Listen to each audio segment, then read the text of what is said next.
All right, we're going to call to order the regular meeting of the West Sacramento City Council Redevelopment Successor Agency and Financing Authority for December 14th, 2016.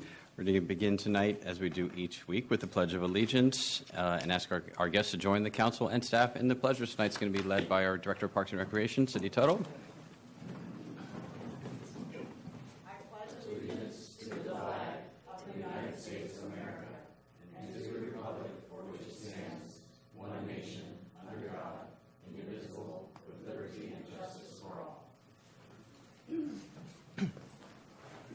The council did meet in closed session this evening to confer with our real property negotiator regarding Heritage Oaks Park in negotiations with Clutterwald USA. No action was taken. So we're going to proceed to item 1A, which is presentations on the public matters not on the agenda, but within the jurisdiction of the City Council.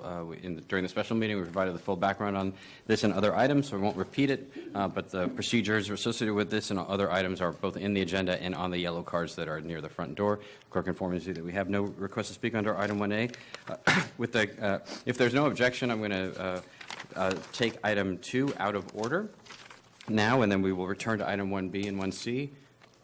Seeing no objection, that will be the order. So item 2 is presentation of a proclamation recognizing the achievements of West Sacramento Olympic runner Kim Conley.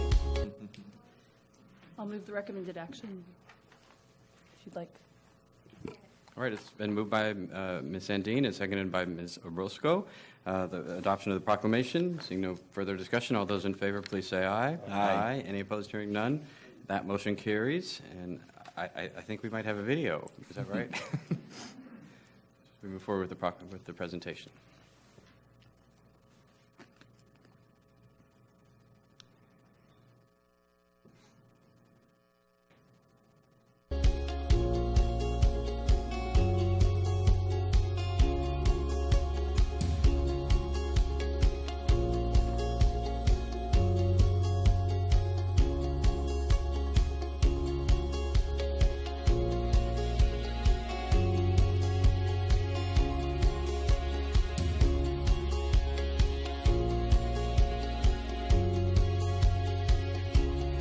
I lay everything I had out there onto the track and then just went like barreling down the home stretch, and I could hear the roar of the crowd.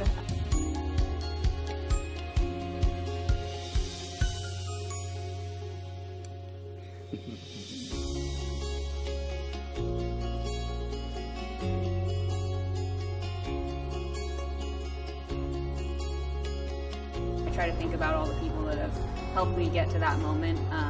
So that when the race gets tough, there's kind of a reason beyond just myself to fight.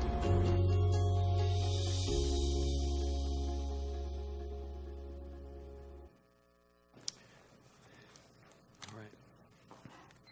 So we've adopted a proclamation which we'll present in just a moment, but before we read the proclamation of the record with Kim, who has joined us here tonight, we're deeply, deeply honored. I would like to make a remark or two, and I know a couple of my colleagues would as well. So actually, Ms. Sandine Thank you, Mr. chomping Mayor. at the mouth. Thank you, Mr. Mayor. We're just so proud to have you in our city, and you're so inspirational. And just to have, I think, to have a athlete of your caliber here, and for all the things you've done to inspire others to run and to run fast and to train hard, we're just.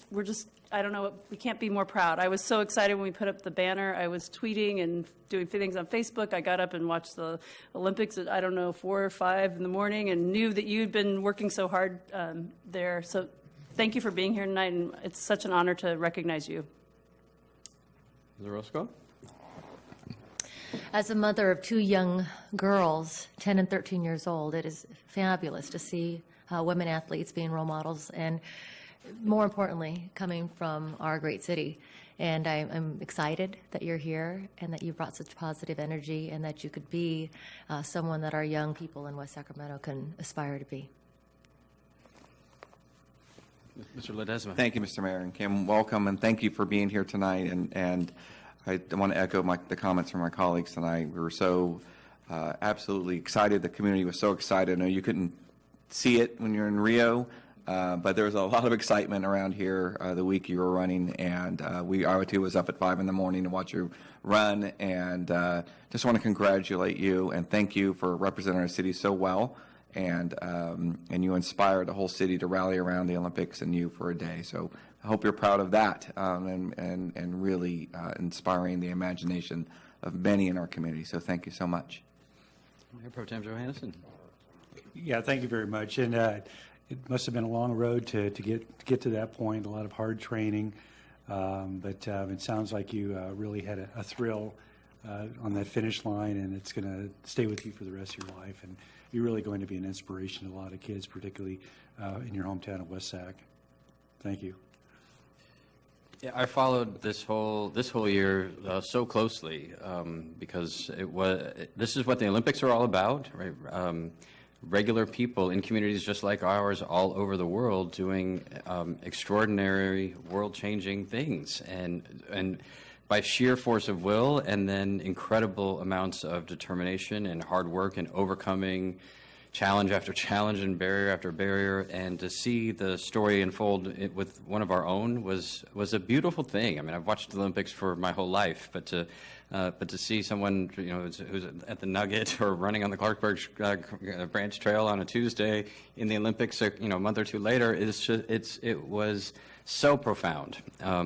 And then once I started to follow, I don't normally follow that much running, so I started to, and would, you know, every time Kim was training somewhere else, and training in new conditions, and training for yet another day, training for this race, and as she suffered setbacks and got wins, I just felt like we were all part of that experience, yet motivated by something that was greater than any of us, which was this like powerful, focused determination to achieve and to overcome and to do better and better and better. It was an incredibly profound experience for me, and I know for so many in our community. And then, you know, as the Olympics were approaching, and you read, oh yeah, and I think I might try a marathon as well, and so I'm going to also be preparing for the marathon in addition to the Olympics, and then shortly after the Olympics, to run your first competitive marathon and to be the New York Marathon and to place 16th in the entire world on your first marathon. Now, that requires an enormous amount of talent, but it's the amount of work and determination and skill and smarts that is required to even dream of such a thing, much less to accomplish it, is extraordinary. And so, so I'm sure next Kim's going to be medaling in kayaking or something else. She's, I mean, she just represents what the best of American athletics, of athletics generally, and she has been a huge inspiration to women and girls in our community, and to everyone in West Sacramento and the whole region and in the country for just being what athletics is all about, and then represent our country and demonstrating what being an American is all about. And we certainly couldn't have used that more than this year. And Kim, thank you so much for bearing our country's flag and for bearing our city's flag in your heart as well. So I'd like to invite...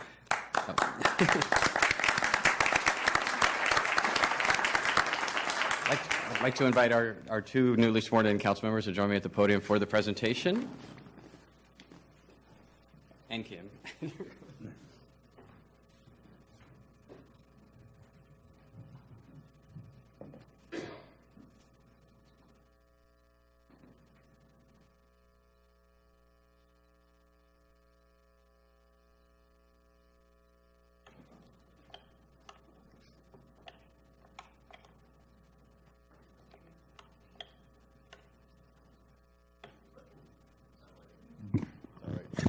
All right, so first I'm going to go read the proclamation into the record and then present and then invite Kim to make any remarks if you'd like to.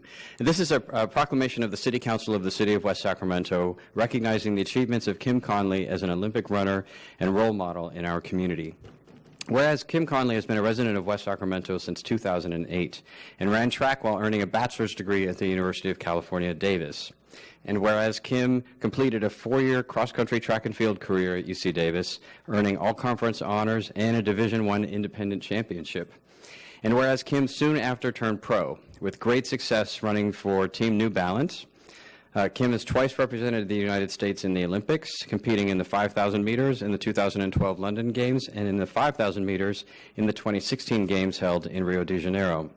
And whereas Kim was also the 2014 U.S. champion at 10,000 meters and the 2015 U.S. half marathon champion, and in her first ever marathon race in November, finished 16th in the world at the prestigious New York City Marathon.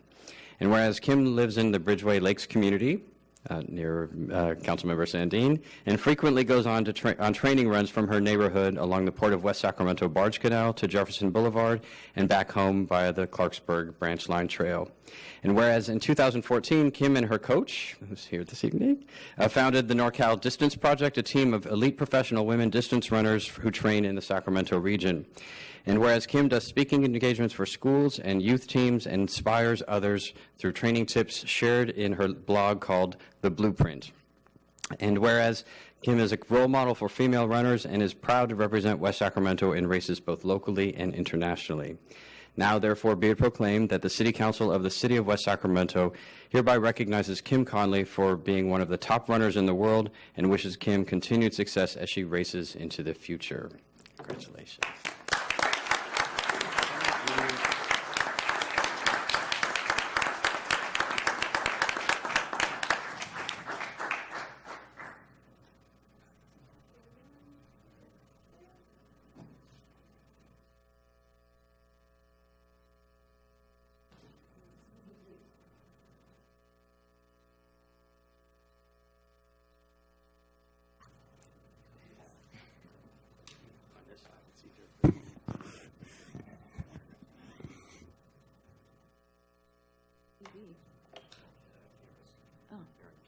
Oh, boy.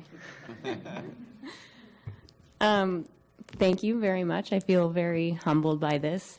I've lived in West Sac since 2008. I moved here in my final year at Davis, and I've loved watching the city develop in the 8 years that I've been here, and I feel very proud to be from here and have felt the sense of community that's grown.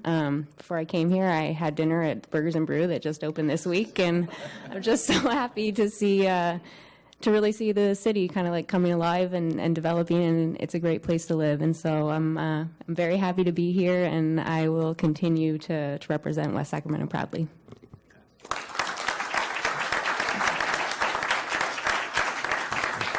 I should say this, is this the poster that will be, so this poster of Kim will be on permanent display in the West Sacramento Recreation Center. Kim joins the many professional boxers and other major athletes that have distinguished our community, and so if you want to learn more or just see or just give Kim a thumbs up in absentia, please stop by the West Sacramento Recreation Center and see this new poster honoring her.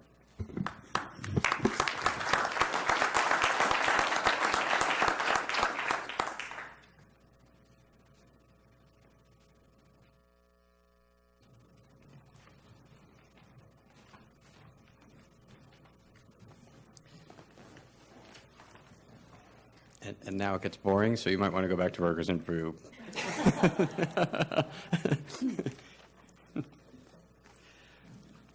All right, so thank you to Council for that. We're going to return now to item 1B, which is Council Communications and Assignments. Let's start with the communications. Are there any reports or the communications this evening?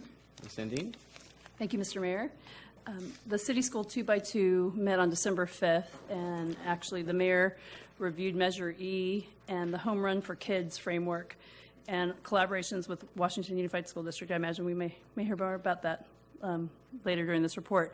And earlier today, the Regional Sanitation District met, and there are two items to note for us. We approved the advertisements of bids for the South River Pump Flood Protection Project, and this project will construct a 22-foot-high levee and an all-weather access road at the pump station, and it's in North Clarksburg. It's just on our the southeast end of West Sacramento.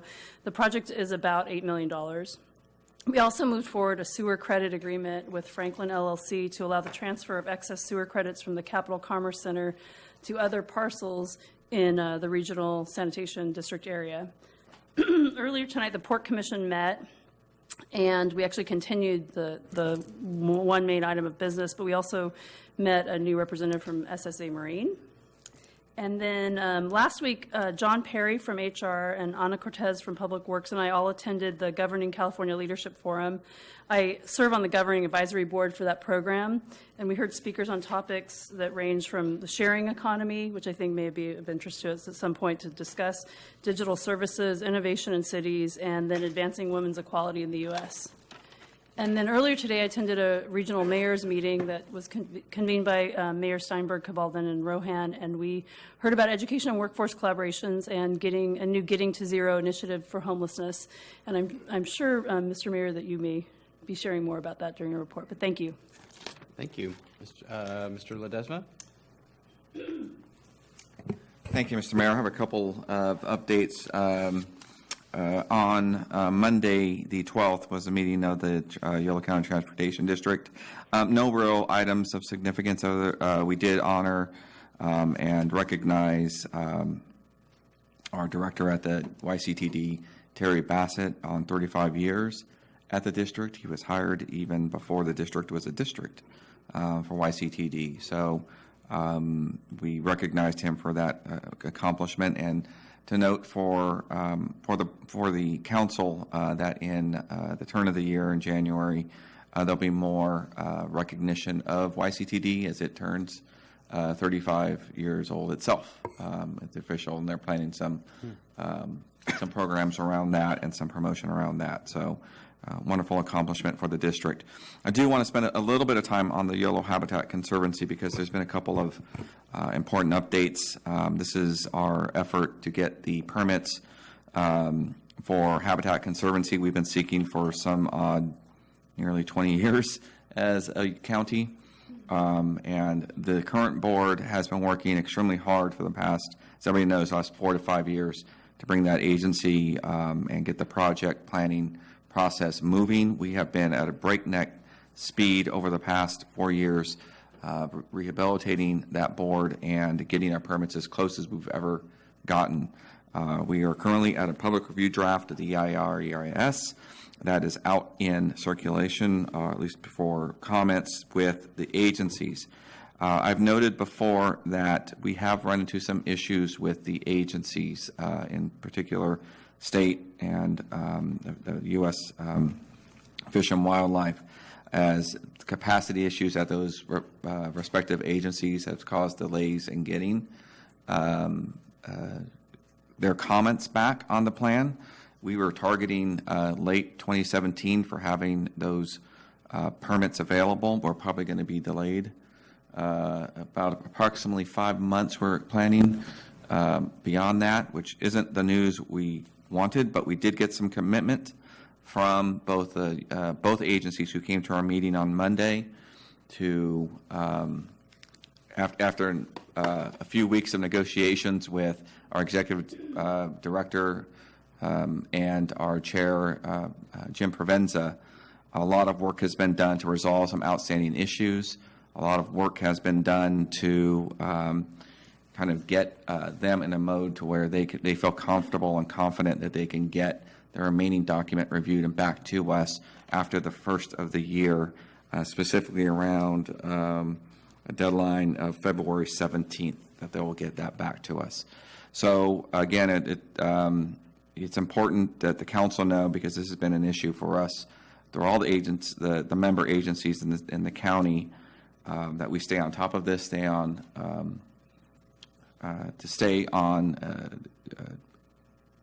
deadlines with this plan to try to work as efficiently and as effectively as we can, especially in light of the grand jury report that came out this year.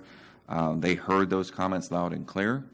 Our organization has been working very hard, and we don't need, we made it very clear we don't need any additional delays in this, and they heard us and have committed to this. So we feel confident that we sort of have a new trajectory on board, and we'll keep to it. But I want the board, the council, to know that we'll continue to push these dates, as we know that we just don't want to break the trust we built with the public on getting this plan done, which is good policy for all the parties involved. The other part that I need to brief you on is around the agency itself, the Conservancy and the JPA. As you know, once we get the permits, then this becomes a live agency. And there's been some discussion around the management and staffing of this agency once it's established. The board, I took part as a subcommittee looking at possible staffing models and measures as we are, our executive director is starting to plan a budget for the 2017-18 year. But part of that is understanding whether we need a staffing model at all, what staffing model would it be, and how will we budget for it. Based on the meetings we've had, which I took part in with our city manager as well as the Davis city manager and the Davis city council member and board member Lucas Frericks, we decided to go forward with with the budgeting for a hiring of an executive director directly accountable and hired by the board. The reason is that based on our experience, we felt, especially with this JPA, is having someone directly accountable to the board is important. And there were other very good suggestions about do we leverage other existing agencies such as LAFCO to have some of the management. But because the Conservancy will require not just implementation of the plan, but it also will require a good firm broad knowledge of the permits and the projects that are around the granting of easements, as well as continuing to go for grants, we felt like it was important to have that accountability directly to the board. That isn't to say that the staffing model going forward won't contain other points of leverage. And it's also not to say, I want to make sure the city councils are clear on this because of its potential impact on any budgets or contributions from member agencies, is that what we agreed upon is that we won't hire anybody while any delays are occurring the permitting process. So we did it strictly for budgeting purposes. So you may hear about us hiring somebody. We're not hiring anybody in the immediate future, probably not in 2017 at all. It will be based upon when the state and the federal government can come back with comments, and we feel like we're going to hit those permits, and there's some certainty in that. So again, it was a good exercise for us. I know haven't been there when this agency ran into trouble 4 years ago. We don't want to end up in the same boat we were in with some fiscal problems. So we're being prudent at this point. We just simply lay out a model for budgeting purposes, and that's all it is. Other than that, that's all I have to report on those two committees. Thank you. Thank you, Mr. Ledesma. Mayor Pro Tem Johannesson. Thank you, Mr. Mayor. The Yellow Housing met today, and basically mostly housekeeping items. There was a discussion on the continuous situation with the boxing club and community center in Woodland. You may have seen the press on that a month or so ago, and it is getting resolved. The Air Quality Management District actually met this morning as well. The two issues we talked about were the update to the monitoring program, and there's 5 monitoring stations in Yolo County, Yolo and Solano, that the agency deals with. And I've stated in the past, there's only so much the Air Quality Management Districts can do, because 80% or so of the particulates that we're dealing with are mobile sources that we don't really have any control over. But one area where we do are the stationary sources, and they're also recommending a revision to the rules regarding boilers. And boilers are these, basically they're water boilers, huge water boilers that some of the industries use, and there's about 69 companies in the district that use these things, and they're basically NOx producers. So the idea is to roll those into cleaner units over the course of a period of time. And these are basically pharmaceutical companies, Genentech, and food processors, that type of thing. So the discussion is really how quickly to implement this thing, and we're looking at what's going to happen at the federal level. Is what are we going to do in terms of what are the rules and standards going to be, how this is going to impact industry, and how we can do this in a cost-effective way and get the emissions down, but still help the industries out. So that's it. Great, thank you. I had a couple of reports. I attended the Mayor's Conference on Entrepreneurship in Florida a week and a half ago. We were invited along with, I think, 11 other cities across the country that many of them have been doing foundation-funded work on spurring entrepreneurship. We have not been foundation-funded, but we have been doing some significant work in this space as well. Hosted by the Kauffman Foundation and the mayor of St. Petersburg, Florida.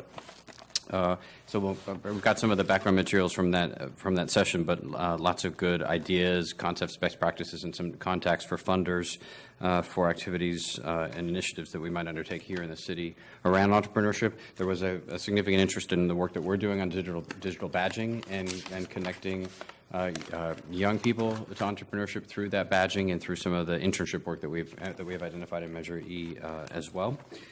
Also, the Greater Sacramento Economic Council honored West Sacramento with its Paving the Way Award, and I don't know that we knew how big a deal this was till we got there. And Mr. Johannesson and Ms. Indian were both part of that event, and it was a large regional event honoring West Sacramento for our work as a model city in the region, or maybe the model city in the region, for how to do economic development smart and fast and effectively in ways that serve our citizens. And there was only one other institutional award, and that was to Golden One for their leadership on the Golden One Center. So there was these were the two big inaugural awards that the Greater Sacramento Economic Council bestowed, and it was a big honor. And Ms. Indian came home with a special painting by artist David Garibaldi, who got his start here in West Sacramento as well. So it was a great evening. This morning was the initial meeting of the Aligned Capital Region Steering Committee, and I've been asked to essentially represent elected officials of city and county types in the region on this group, which is a region-wide effort across the 3 or 6 counties to bring education, business, government, and others together around education work. It essentially replaces NextEd, which had essentially replaced LEAD, which had replaced something else inside the Metro Chamber. So this is the latest effort to try to bring coordinated effort around education and workforce activities in the region. And I think because of our work on Measure E and Summer Steps and a lot of other initiatives, we were seen as a good representative in that space. But we're just in the organizational stage at this moment. A week and a half ago, I was invited with 3 other mayors to join the White House for a conversation about how to essentially transfer some of the keys to the secret boxes to cities that be able to sustain work on issues ranging from immigration and climate to trade and economic development and infrastructure. And so there were 2 Republican mayors and two of us other mayors invited to that session. We made a lot of progress, but there is a significant amount of work to be done at the city level in order to sustain and also to protect our citizens in a variety of different ways. And I know every member of the council has been thinking about these issues and what the appropriate role that the city and for us individually in this space is, and just know that we're also being looked to on a national scale to provide some leadership in that space. I think West Sacramento's sort of pragmatic approach, but our core values around protecting our people when it comes to changes in federal policy or federal approach around immigration or religion or sexual orientation or other issues are key. And then also some of the key initiatives that we have been undertaking with partners across the country on climate and environmental sustainability as well. So they're helping to connect us with some of the key career staff in the various agencies that can help, that we can work with on an ongoing basis, sort of under the radar screen to advance and to protect some of the key areas that we really care about here in the city. On Monday and Tuesday, an informal group of the West Coast mayors, the West Coast Mayors Alliance, which started last year. This year they invited me and one other new mayor. And this is the mayors of Los Angeles, San Francisco, Seattle, Portland, San Jose, Oakland, Honolulu, West Sacramento, and I think I'm missing one. But it's not lost on anyone that all the other cities are 500,000 people or more. So it was an honor to be there, but we got a lot of work done. We spent a full day on homelessness and policies and strategies that are being undertaken in cities across the West Coast on homelessness. This is a major issue, not just here, obviously, but across the waterfront. Unsheltered homelessness is down in the United States by about 25%. But in the West, on the West Coast, it's up by about that same percentage. So this is a common theme across that set of cities, including ours. And a lot of really powerful initiatives have been undertaken in the cities in that group, including our Bridge to Housing project, which was featured prominently. Because we, in the data that was produced by the city of San Francisco across all 9 of the West Coast cities that were that are in this group, the city with the largest, by far the largest decrease in the unsheltered homeless population was West Sacramento. Sacramento was the second lowest. But because of that, Bridge to Housing was a particular interest as one model that other cities might learn from, including cities as large as Los Angeles. We also shared with them the work that we're doing on with Appledore as part of the Startups and Residents program. And there was a lot of interest in that project as well. We then spent a second day all entirely on resilience. And resilience for most of the West Coast cities means dealing with sea level rise, which is, of some concern to us, although it's kind of a wash in general terms because it means our port channel's a little deeper. But issues around flooding, water supply, and other issues associated with the same climate change phenomenon, we dove really deep on it with a lot of help from some of our federal partners. So a lot of lessons and ideas that we're bringing back from that session as well. And then we had a confidential session on immigration. Again, trying to address what are some of the strategies that we on the West Coast might undertake at the city level.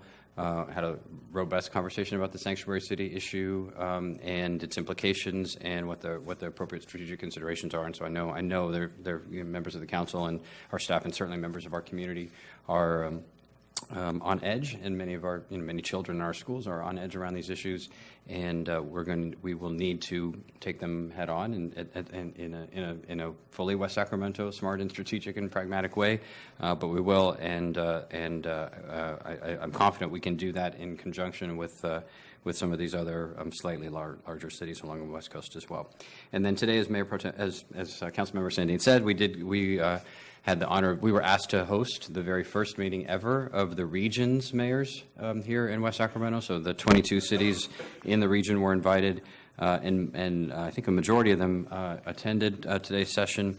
And as she has reported, the focus was on homelessness, and again, some discussion about Bridge to Housing and our work with Appledore, but also with Education and Workforce, where we were the lead presenter because of the work that we're doing on Measure E, and with an assist from Rancho Cordova and some help from Brian King, the Chancellor of the Los Rios Community College District. So we were partly sharing our work in order to bring more partners on board, because we can do a better job on the college savings account, we can do a more effective job on the college promise and other components of it if we have additional partners to work with, and we saw a lot of interest across cities around the region. One of the corollaries to that, the Sutter Hospital System presented on an initiative that they are undertaking on homelessness at the regional scale on grants that they are making, and we are already following with them about potential leveraging of Measure E and their resources to do some very high value initiatives here on homelessness in West Sacramento. So it was a great example today of how much of the power of Measure E already in leveraging some significant outside resources. So very positive. All right, so if those are the only reports we have, then this is the evening for council assignments to committees and boards and commissions, and there's so many of them and it's so complicated. I did prepare a grid to propose in terms of nominations for this evening. Each member of the council submitted a list of preferred assignments, and to the maximum extent possible tried to respect those. And but there's some overlaps in preferences and also some major gaps as a result. And so if you take a look at the overall grid, do you have another copy, Madam Clerk? Councilmember Roscoe doesn't have one. So the grid is it's gray coded on a couple of dimensions.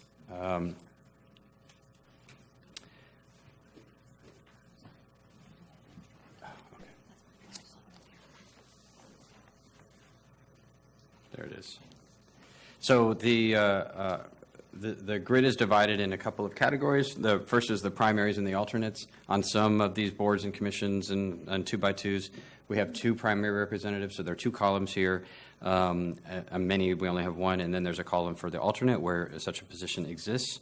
Where it's in dark, where the grid is shaded in dark gray, that simply indicates that there isn't a second primary, or we don't have an alternate, that just as a structural matter. So that's what the dark gray means. The lighter gray, it simply indicates these are appointments that have already been made. So for example, the Infrastructure Financing District Public Financing Authority, we previously made those appointments for the year, and therefore they're not, I'm listing them here so that the council can see the full range of our assignments and make sure we're not overloaded in an individual case, but they're not being proposed for action themselves tonight. And several of those are also appointments by outside agencies. So the Delta Protection Commission, on which I serve, and Mr. Ledesma is the alternate, those appointments are actually done by SACOG, not by us. But again, they're reflected here so that the service that is done is visible. So as you're looking at, you think where are Councilmember Ledesma and the mayor, why they're not doing enough of these assignments? Well, one of them is not reflected on here because it's appointed by SACOG, and you see that across the board. Then finally, the hashed boxes, those are simply those are still gaps. Those are to be determined because no member of the council had identified being available to do those assignments. And in some cases, members of the council had indicated they could not do them at all. So fortunately, 2 of them are alternate assignments, and one I'm not even sure is an active entity anymore, but the other is the Regional Water Authority, so we'll have to deal with that by the next meeting or 2. Mr. Mayor, in looking at the IFD Public Financing Authority, you have 2. At your last meeting, you appointed 3. Oh, okay, sorry, it didn't show. Yeah, it's Mr. Johannesson is the 3rd, right? Or I believe it was Ms. Andine. oh, Ms. Andine, okay. All right. Yes, Mr. Johannesson. Yeah, Mayor, on the Mayor Pro Tem Johannesson. community choice aggregation, that is pretty much dead, I That's think. okay. Yeah, because Davis and Yolo County are moving forward. They've moved forward on that issue. So, Okay. All right, so let's just cross that off. Remove our gap. Okay, so Regional Water Authority is really the only one at this point that we need to fill. We don't need to do it tonight, but just have it on folks' radar screens. All right, are there any questions about the proposed assignments?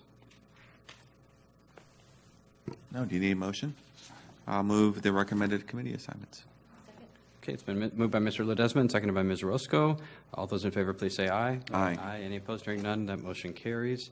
And that will be reflected. I mean, the clerk has a copy. If any member of the audience would like to see it, it is a public document. It will be reflected in the next council meeting agenda as well. All right, that brings us to item 1C, which is the council appointments of boards and commissions. The Port Commission assignment is actually made under this item because the Port Commission is it's not restricted to being a member of the council. So let me actually make the nomination of Ms. Orozco to the alternate seat on the Port Commission under item 1C. Ask if there's a motion to approve. I'll make a motion. Okay, it's been moved by Ms. Andine and seconded by Mayor Pro Tem Johannesson. All those in favor, please say aye. Aye. Aye. Any opposed? Hearing none, that motion carries. And with respect to all the other appointments, we intend to make those at the January 18th meeting. I will not be present at that meeting. I'll be at the United States Conference of Mayors, but I'll forward the nominations through the clerk and the Mayor Pro Tem for the council's consideration. The applications have all been received, and we've begun interviews of potential commission appointments. Madam Clerk, could you remind us when the expectation is that council members will forward their nominations under our procedures? Or am I supposed to announce that right now? I'm assuming that everybody's received all of the completed application packets. Yes. I don't know that there's an actual deadline that they have to have them to you, other than that you want to have it done before you prepare your list, before you depart. Yeah, we try to allow sufficient time for final interviews after the council nominations are submitted. So given that the meeting is on the 18th, we probably need to have them by the first week of January at the latest. The nominations are earlier. The earlier the better, because of the complexity of reconciling all the nominations with the geographic and expertise and other background balancing that we try to do with the commissions. But certainly by that first week of January. Okay. All right, then, we've already disposed of item 2, so we're going to proceed to the consent agenda, which is items 3 through 13. Are there any items on consent to remove, or any items for separate question or comment? We're going to take a separate vote on item 7.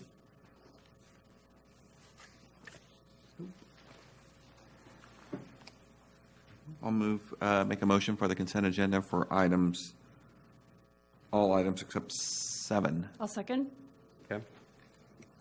All right, seeing no further discussion, all those in favor, please say aye. Aye. Aye. Any opposed? Hearing none, that motion carries. Conduct the vote. I'm recusing myself on item 7, so I'm going to ask the Mayor Pro Tem to conduct the vote. All right. Madam Clerk? You need a motion on item 7. I'll move. Need a motion for it. So I'll move approval of item 7. Okay, do we have a second? Okay, a motion made and seconded. All in favor? Aye. Aye, opposed?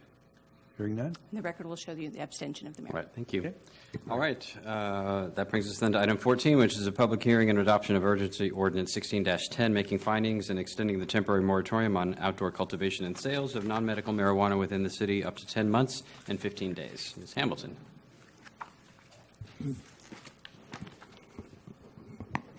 Wow, this is high tonight. Yes, Good it evening, is. Mayor Cabaldon and members of the City Council. We're back before you tonight in a public hearing format to seek an extension of the moratorium, the 45-day moratorium that was enacted last month. We're asking for an extension up to 10 months and 15 days, which would bring the expiration to October 29th, 2017.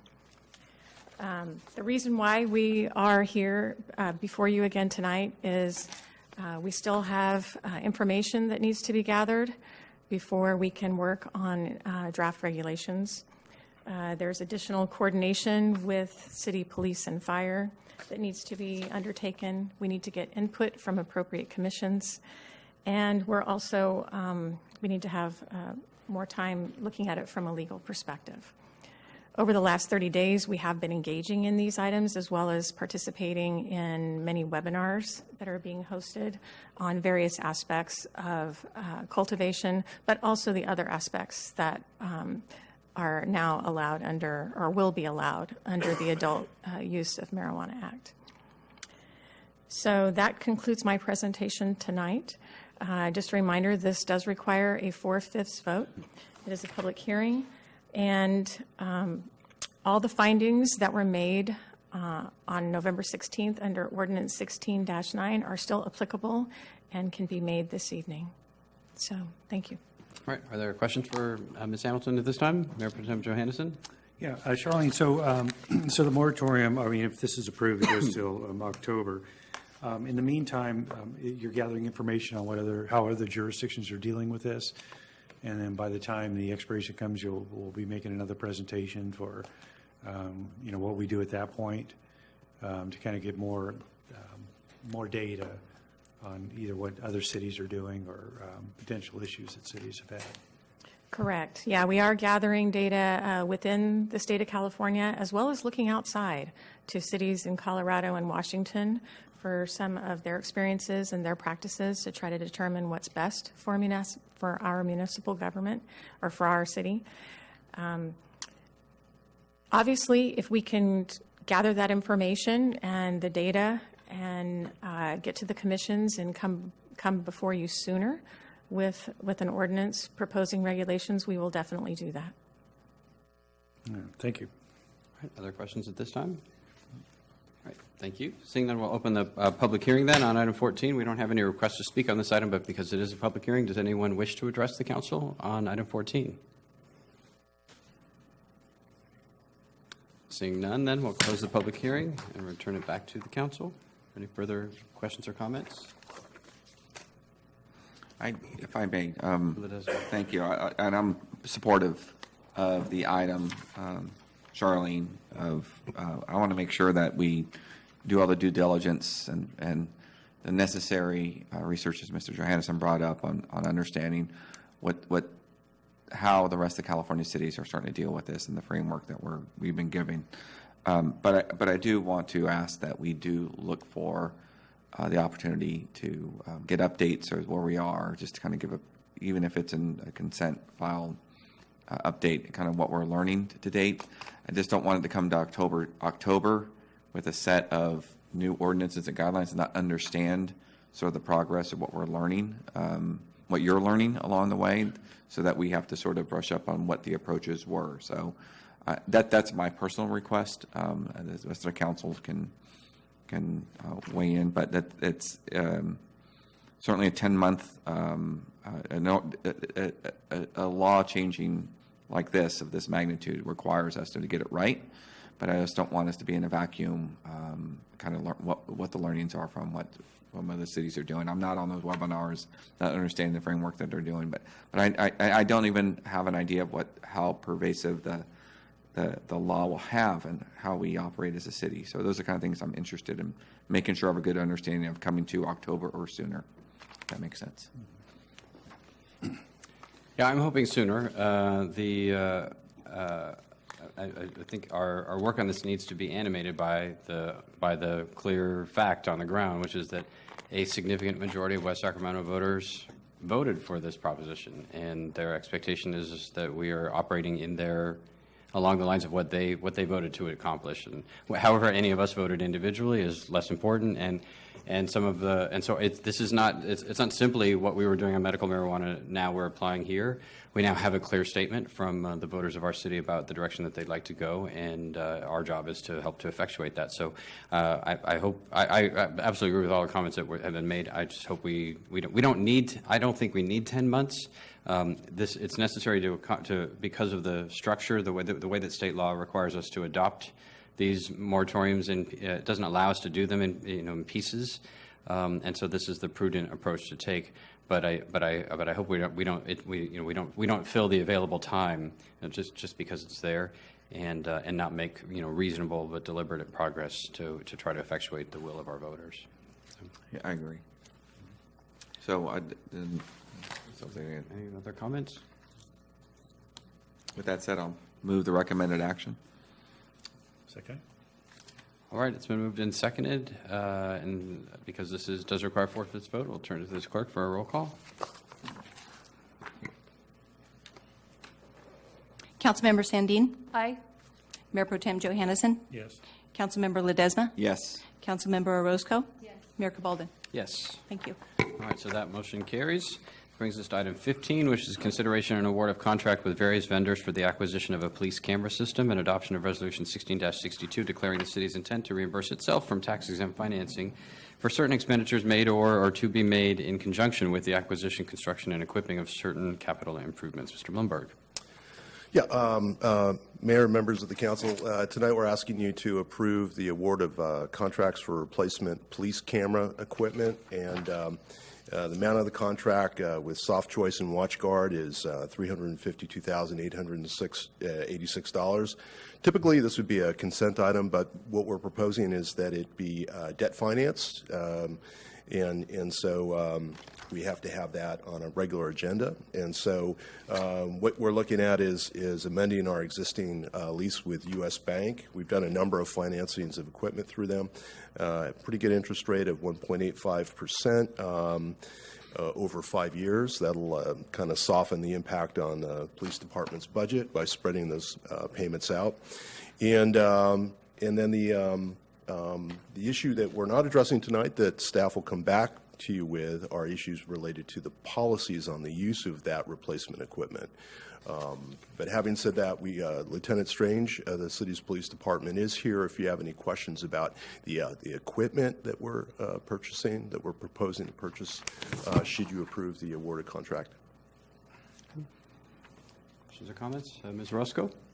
Thank you. Just for clarity, is this a in-car camera system or body cams or both? It would be both systems. Okay, and how does the new system differ, just for my own edification, from what we had before? Councilmember Roscoe, I may ask Lieutenant Strange to come up and answer that question.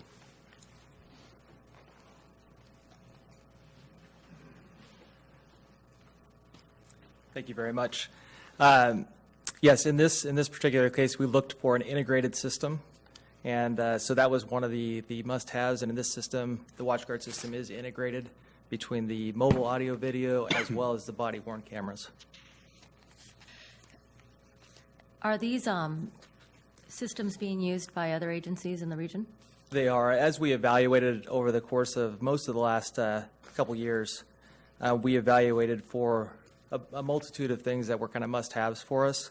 In that process, we looked at 9 different vendors, 9 different systems, whittled that list of 9 down to 2 that met a lot of our specifications, and we field tested those, and we arrived at the WatchGuard system as the best fit for the priorities and the functionality that we were looking for. And the amount that's being requested, is that to cover the replacement of all cameras in all of our police vehicles and provide body cameras for each officer? It is. It is. We have reached the lifespan of the current Panasonic system that we have. So, Thank you. absolutely. Questions or comments? So is it 32 cameras or body cameras or 34 or it's hard. All right. I'm trying to tell from all the quotes. Without the quote in front of me, I can't recall. I believe it was 34 total. Okay. And so have we already adopted a policy around the use of the cameras and the use of the feeds and everything else? We are actually in the process of doing that right now. We're looking not only at agencies across the state. We've looked at folks through our CALIA accreditation process at the CalPAC associated there, as well as other agencies independently. We've looked at over 15 agencies and their current policies. It is still, in our industry, somewhat emerging, and the policies regarding use are probably a little bit better defined, and we're taking a philosophical approach that this is a tool that our officers shall wear when they're equipped with them. But we're also looking at other considerations about what we deal with when it comes to potential release of some of this footage circumstantially. So the policy considerations are still well underway, and that's where we're spending a lot of our time at this point. So when I've seen presentations on this at our professional development conferences, at least some of the policy questions imply different kinds of equipment because the equipment manufacturers have different capabilities. And so if you want an always-on camera that goes off if an officer's down or whatever, I mean, the different cameras do different things. And so I'm just curious the thinking behind procuring and then policy, as opposed to figuring out what it is, what our core policy issues and determinations are going to be, and then procuring the equipment to accomplish those policy objectives. So a lot of the work that we've done previous to looking at body cameras really revolved around the mobile audio video that's in place in the cars and has been there for some time. So we have some pretty solid policy regarding the use of those cameras already. So the nuanced differences when it comes to the body-worn cameras, including some of the things you're talking about with the ability to have pre-record or all-the-time record, kind of a latent feature, are things that we considered. In this particular system they're going with, there's some automation which allows for lack of better terms, some GPS proximity features that trigger the cameras of arriving officers if there was already an activated camera on scene. So there's a lot of technology development that's occurred even in the last couple of years that's enabled features like that we feel that are going to help enable us to capture all this important stuff that needs to be captured when our officers are out there encountering folks in the community. Yeah, it just feels backwards because I mean, because we will need to have this conversation about some of the key policies and the key principles undergirding the use of body cameras, and so the determination about what is important and therefore which feature set, of this company's cameras versus those company cameras. I don't want to be put in a position where we then get told, no, you can't, even though another jurisdiction is doing exactly the policy that you, the council and community would like to see happen. It's not a capability of the system that we procured, because we made the choice of procuring and then policy. So that's my biggest concern about this approach, is that we should figure out what it is we insist and expect the cameras to be able to do, or at least prioritize those things, because not every system is going to be able to do everything. As opposed to letting the specific technology procurement drive our possibility set in terms of solutions and public policies that will assure the appropriate use of the cameras for the officers and for the community as well. So this is what I'm struggling with in terms of the sequencing of this of this request? If I could offer, at the subsequent January 18th council meeting, we could absolutely be prepared to come back, not only with the report about the capacity or the capabilities of this particular system, but also where we are at regarding the policy development. And so that way we can have an opportunity to have some of that weighed in on ahead of even the viewing of council by our staff, but city attorney as well. But if we approve this tonight, wouldn't you go out and buy the cameras before the 18th, or? Yes. Right, so but this is the problem, because then we can't, if it's like, look, we have to have cameras, but we want cameras to do this. And there are cameras that do this, and they're doing it in Folsom or in Vacaville or whatever, and we've chosen the cameras that can't do that because they do something else that we ultimately determine is not as important. We're kind of locked into a policy framework, and given the emergent, evolving nature of this issue and the fair amount of controversy that can attend to it from a variety of different perspectives, that seems like an unusual approach for a topic like this to be doing policy after procurement, but.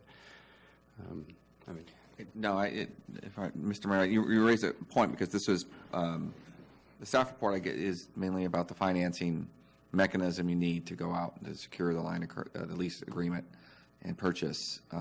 So certainly there's the issues you raise are important ones that I feel like we're making a commitment to purchase this without the policy framework to really kind of guide us in that. Why are you making the purchase, and we're incurring debt? There's part of this is the resolution about paybacks and reimbursement. So again, this is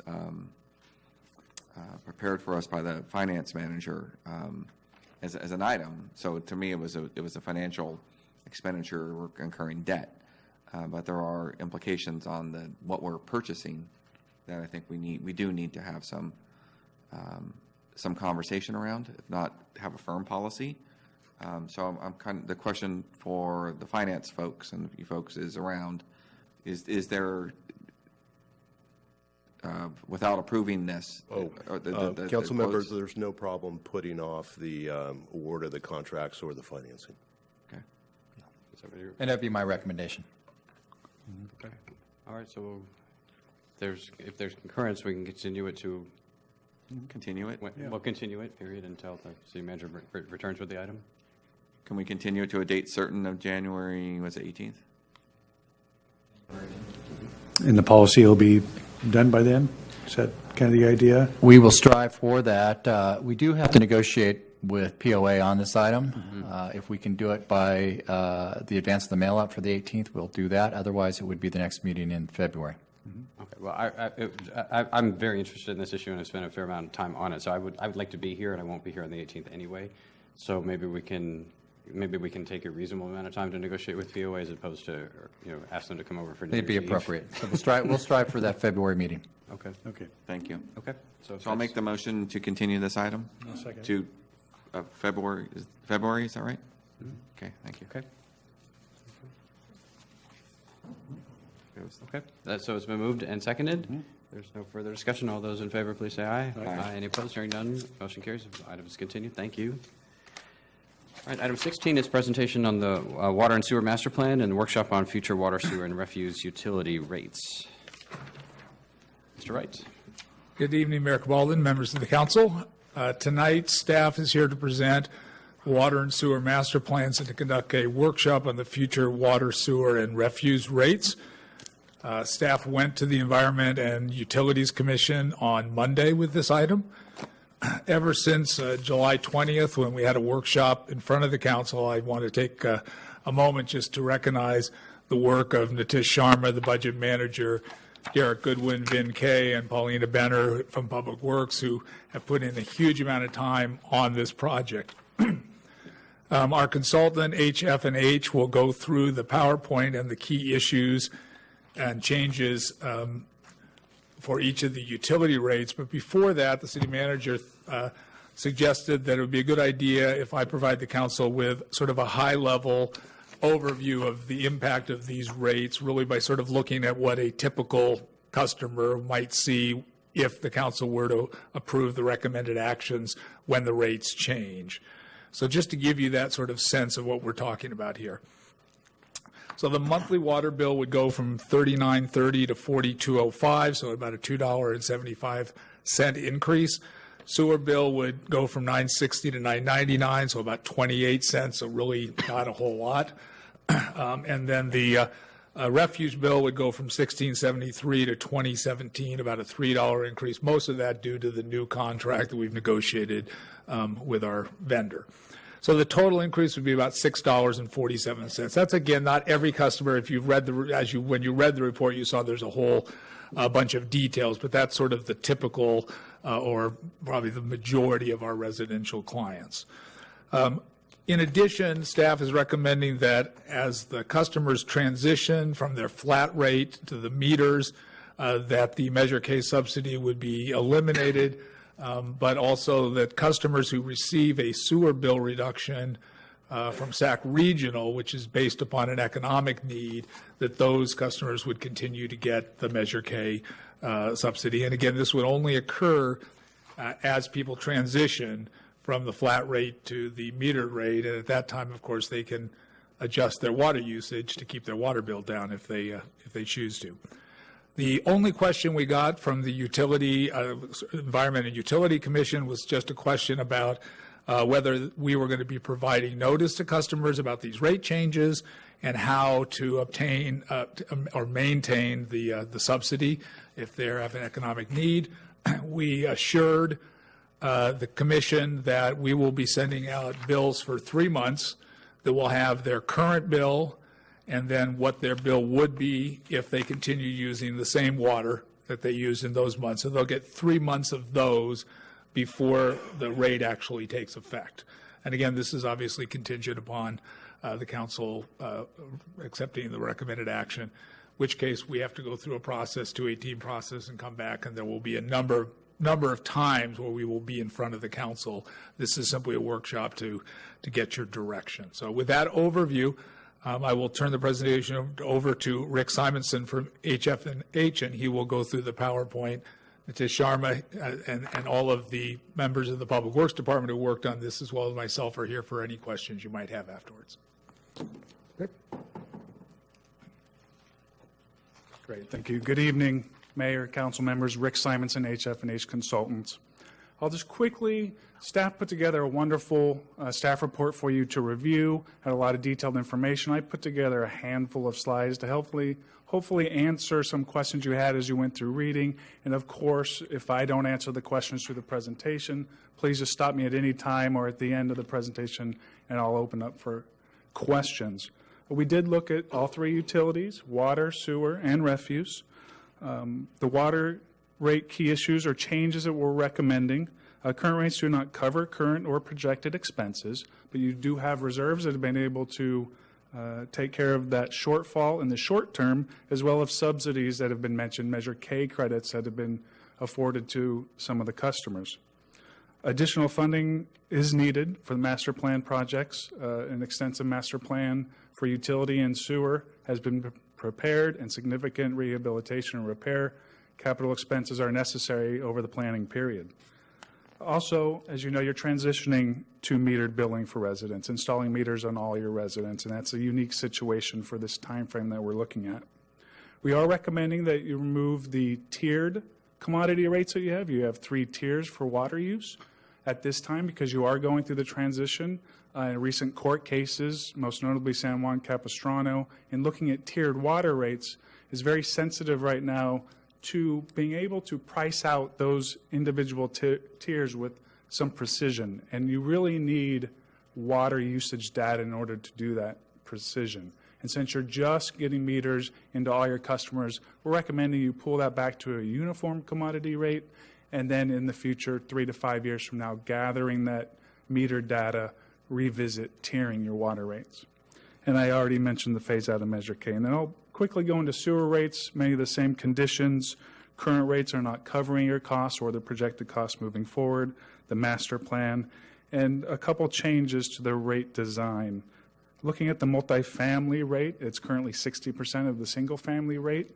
Multifamily has less burden on the system, more densely populated, so the infrastructure doesn't need to be as great, as well as the flow going to your the treatment facility is less, typically less individuals in the multifamily home.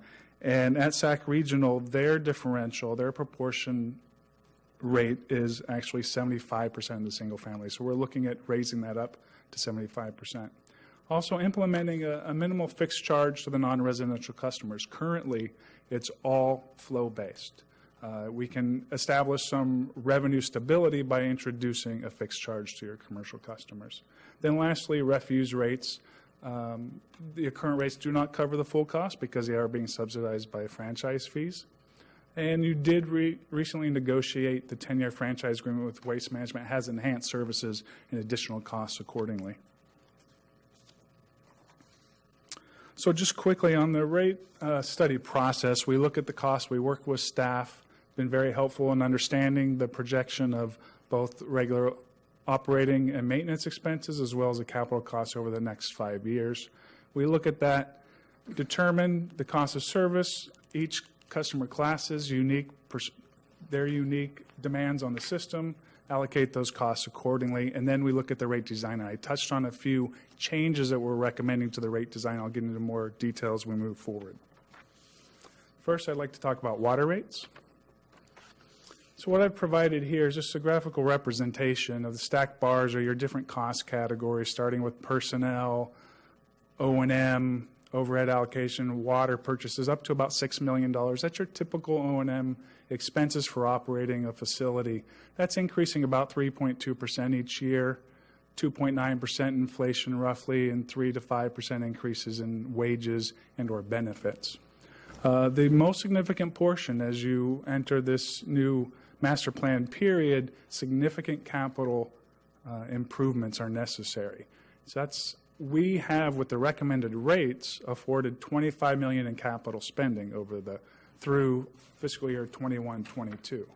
We've done that in two ways. First, the pay-go, that's really cash funded. That's automatically in the rates. You get that each year. Over the 6-year period, it's $9 million. But we also have modeled, and we worked with different assumptions on how much of a bond issuance, but $15 million. So together, over this planning period, you'll generate about $25 million to fund that capital. The master plan does include more than $25 million in capital expenditures. They do include water meter installation, getting that done, the building of a courtyard, fire flow improvements, and new tanks and pump stations. So some things will need to be deferred past this 6-year projection period. Next. I provided this just to give a context because there are many different rates, many different rate categories, but in general, we're looking to increase revenues each year, but diminishing over the next 5 years. I put together this slide, your reserve balance. This is what we used. You had a healthy reserve in 15-16, that $4 million right in between the minimum and target balance that we're recommending. But quickly, if you don't increase your rates, you see the dotted line, by end of 17-18, the reserves will be depleted. So with the recommended rates, we're not trying to make up the initial shortfall right away. You see we do dip below the minimum, but then by 21-22, on that upward swing, which could afford you, if you're over that target, some more capital spending. Next. I did mention the transition. I just wanted to illustrate how this is happening. We assumed over the 4-year period, 25% of your customers each year will be moved to the metered rates. You currently have about 12,800 residential customers. We've assumed some growth in the city, but we will transition by the end of 1920, where you will have all of your residential customers being metered. Okay. Next. What does that mean? First, for flat rates, these are those that will remain on the fixed flat rate before they are transitioned. The most common meter, 3/4-inch meter, is currently $39.30. We're looking to increase that to $42.05 per month, and then further increases each July thereafter. And that residential monthly increase is about $2 to $3 per month. Non-residential is a little bit more substantial, $2 to $11 per month. There are only 6 non-residential flat rate customers currently, so that won't take much time to move them to fully variable rates. So the metered water rates, so these are the variable rates, the commodity charges. There's, as I mentioned, a few changes. I just want to highlight a couple. We are recommending eliminating the residential tiered. As I mentioned, you have 3 breakpoints at 10, 100 cubic feet per month, 50, and anything above 50, you have 3 different rates. We're dialing that back to just have a uniform per 100 cubic foot rate.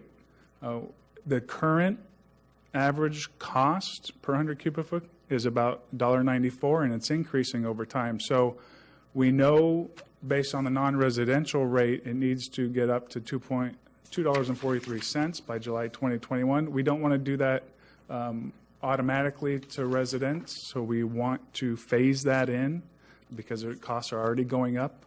Let's try and phase that in over time. Okay, so that's water rates. That's some significant changes there. As we move forward, less significant changes. So again, same type of graphic. Non-capital costs are increasing about 3.7% a year. We're looking to fund about $9 million in Phase 1 capital project costs. We put together a package that will raise about $11 million through $5 million from bond issuance and $6 million as a pay-as-you-go. Again, we're looking to fund the courtyard, rehab of some gravity mains, and replace a coke lift station. But the black line, I didn't mention on the prior graph, that are your current revenues. Just graphically, you can see in 16-17, you just had a slight shortfall we're projecting by the end of the year, but revenues aren't sufficient to cover the additional capital costs as we move forward. And the sewer reserve balance, fund balance looks similar, though your reserves could sustain you a bit longer through about 2021. We are recommending decreasing percentage increases over time from 6.9% immediately to establish that foundation to about 2.5% by the time we get out to 21-22. And your sewer rates are a bit simpler for residents, either single-family dwelling or multifamily. And this is where we're recommending increasing the proportion rate for multifamily, which is currently 60% of your single-family rate, up to the 75%. And again, we want to phase that in, allow the residents to get used to the change. We're also recommending a minimal $5 service charge for commercial fixed charge, so this will help with revenue stability. And lastly, refuse rates. As mentioned, you just negotiated a 10-year deal with Waste Management. It included set rates that you will pay Waste Management for their services. So that is primarily your costs. However, you do have some city costs for billing, customer service, contract management. On top of that, about 7%, and that's represented by the blue on the stacked bar. You do have franchise fees that currently subsidize those rates, so you do see the significant gap between the current revenue black line and the future expenses moving forward. And Waste Management's costs are capped at 4% increases moving forward. And 72% of your residents have a 64-gallon cart, and that's about a $4.29 per month increase in May 2017 with 4% increases thereafter. And I also prepared a bill comparison to your neighboring communities. I looked at, for comparison purposes, to get a little more apples to apples, that residential 64-gallon carts in all the jurisdictions, as well as an assumption this is for a metered customer, that we use the average of about 1,100 cubic feet per month of water. And that's about the average in looking at those that you do currently meter and also the surrounding jurisdictions. I've included the water, sewer, and also the treatment costs. Sometimes they're combined in one, but also the refuse. So as a combined bill, the typical customer is about $92 per month, residential, and going up to $105 per month. And that's about a $13 increase. And you're still below, you leapfrog Roseville and Lincoln, but these are proposed rates for 2017, they're likely to also have increases moving forward. So that concludes, hopefully, a brief summary of our analysis. Open up to any questions. All right, are there questions? Yeah, I'll start, I guess. Thank you for the presentation tonight. I would like to get a copy of the PowerPoint you presented. I think this tonight is really just to conduct the workshop and get a flavor for it. But one of the struggles I had in going through it was around looking at the combined total, and it summarizes it well. And I think as Phil did, he's tried to have a cumulative view of the items. But there were some questions I had around that presentation that I would like to have a second chance to glance at. On your recommendation on the water model. You're proposing, I think, on scenario 2 with the debt proceeds at $15 million. And one of the things that kind of struck at me was the $10 million or so of planned CIP that will be deferred.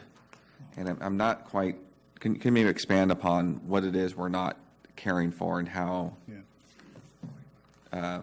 That's the part I get conscious of the fact that we're deferring something else to some other time, which will may end up costing us.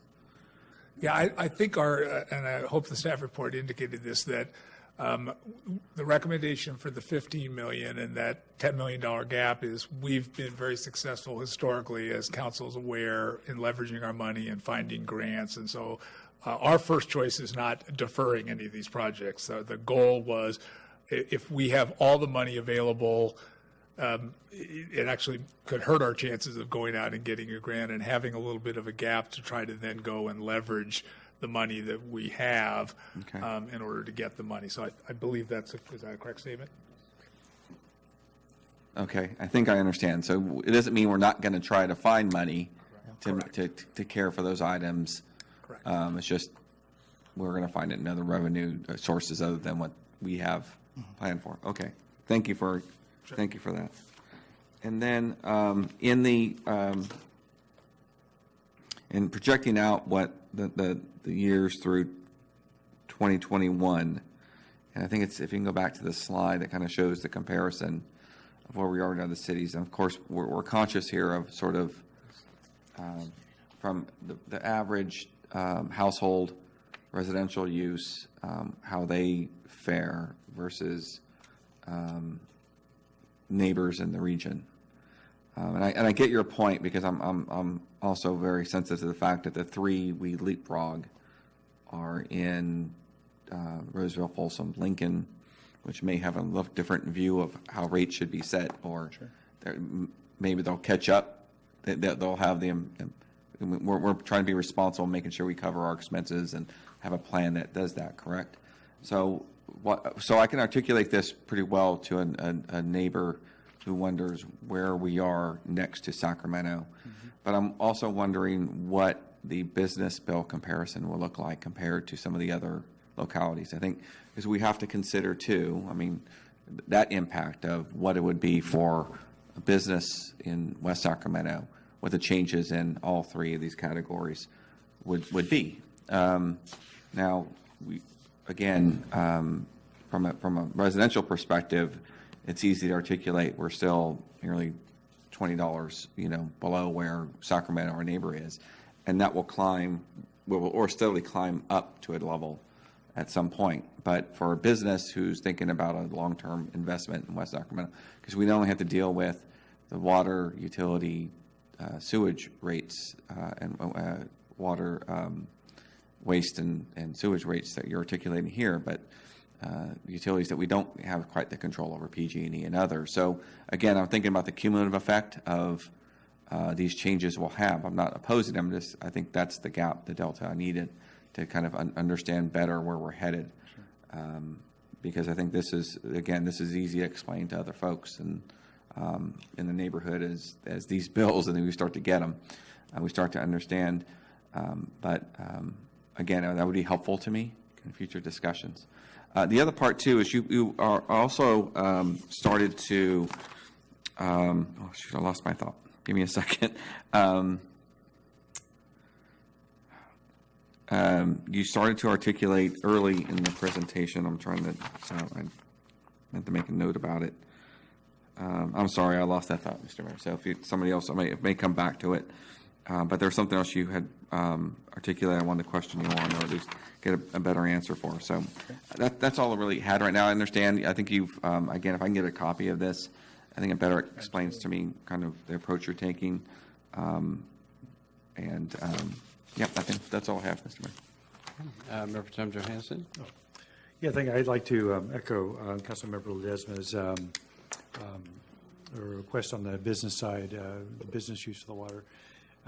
In the past, that's been kind of the touchy point on water rates. We've had the business community. I don't really see anything of that right now, but it may not be out yet. And so, so because companies do come here because of the water, and it's a huge asset for us. So we just need to have an idea of competitiveness, and that's really just comparative analysis. Absolutely. Ms. Sandine? Thank you, Mr. Mayor. I had similar questions to Mr. Ledesma about the different scenarios based on the debt proceeds at different levels, and I wanted to understand why the staff would direct us to 15 million. I actually was thinking about an interim step between the 15 and 20 million, thinking about a scenario of a $17.5 million debt, just because I think we do need to be responsible and do as many of the projects that we need to get done and not defer that and kick the can down the road. Also knowing that we want to be really responsible to the citizens and the businesses here and actually be reasonable in what we're charging, but knowing we have to balance that. So I appreciated trying to understand more about that debt proceeds at 15 million in that scenario too for water.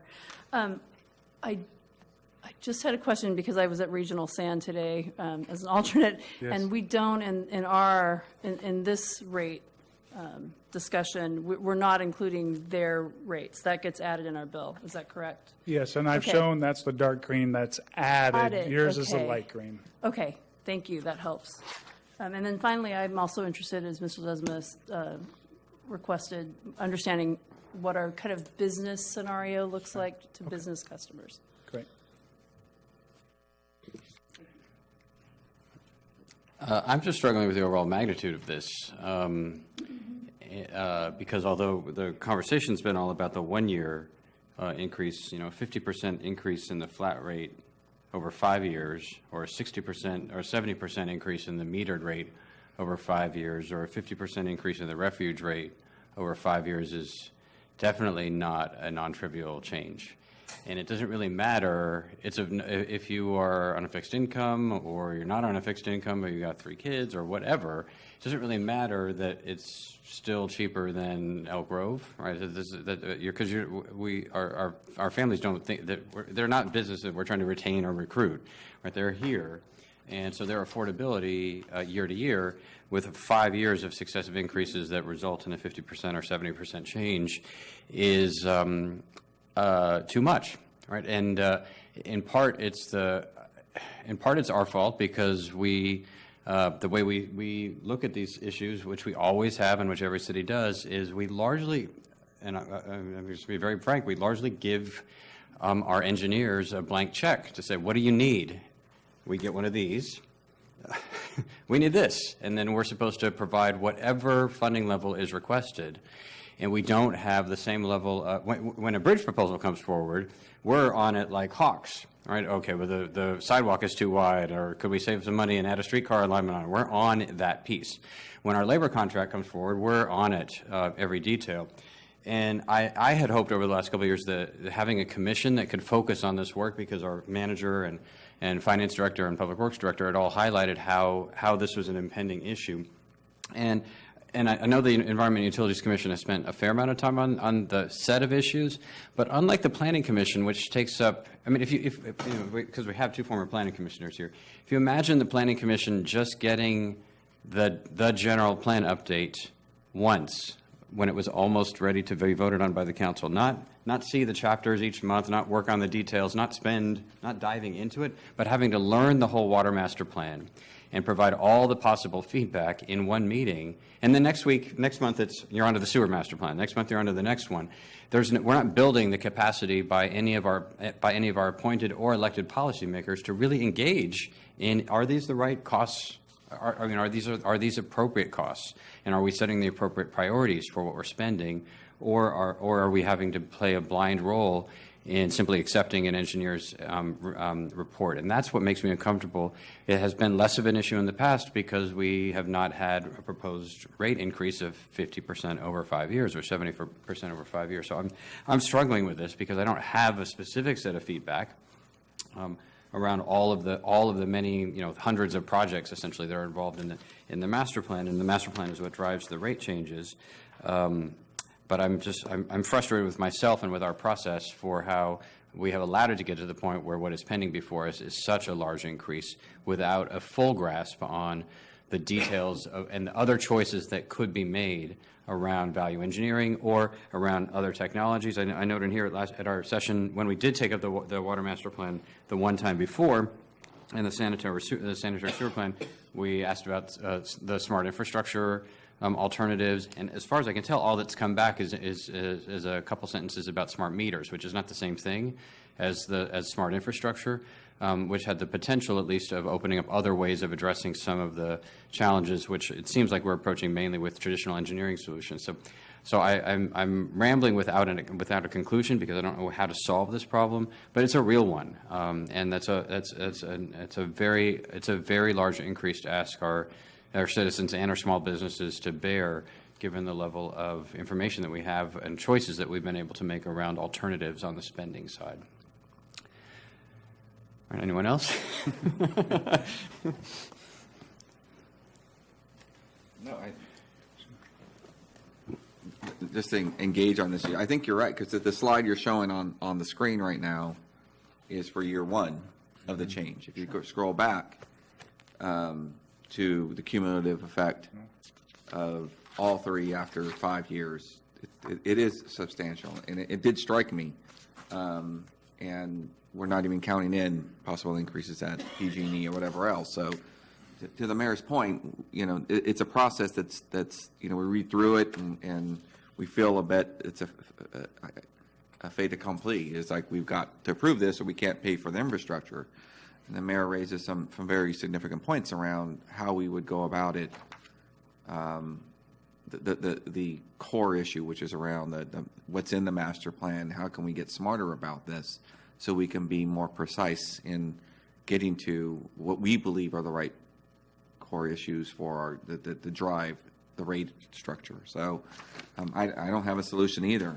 The issue I was going to bring up earlier was around metering, which is, I want to say at some point, and one of my council member colleagues will remind me, I think at one point we were, especially in the heavy drop years, we were advocating for trying to get the meters done quicker so people can measure faster. And kind of what's articulated here is it's still going to take until 2020 to kind of get everything in place. I think that's what it said. Or A couple years before that. Okay. Right. And I think it's just important if one of the things that could drive, people, if folks can feel like they can control that cost. And right now, by removing the tier structure and not having a flat rate, it's just, they have no control over it. So again, it's just one of the things that I want to kind of bring to bear. Yeah, I'd also like to see the tier issue come into the council for a legal briefing.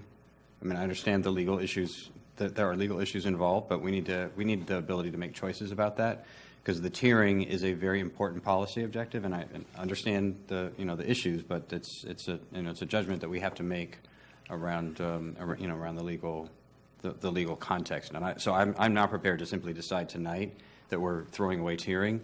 and because it relates back to this affordability question and how much you can control your own destiny on affordability as well. And I get the technical and the legal piece, but we ought to be able to engage that conversation in a real way. Mayor Pro Tem Johannesson? Yeah, just quickly, just maybe to address the mayor's point. So there's not really an urgency, I don't think, to do this right now. I mean, we obviously have a reserve problem, 2 or 3 years from now on one of the funds and, a little bit longer on some of the others. But, I mean, what would it take to maybe like a re-engineering opportunity punch list? Like if there is some opportunity here to maybe look at some re-engineering, maybe look at some smart technologies in this, and not so much to go through and do the whole re-engineering, but say, okay, here's an opportunity where there could be some potential if we look into it deeper that we may be able to cut some costs, something along that line. So, maybe we can find some ways that rather than just your standard, engineering that's gone on for the last 100 years, maybe there's something that may be that may be relevant in the last 10 years, for example, that cities are starting to implement, maybe the transfer of water or whatever it is. I don't know. I'm not a water engineer, but something like that, just to give us an idea if there are any opportunities here for re-engineering some of this. Absolutely. Okay. Mr. Wright?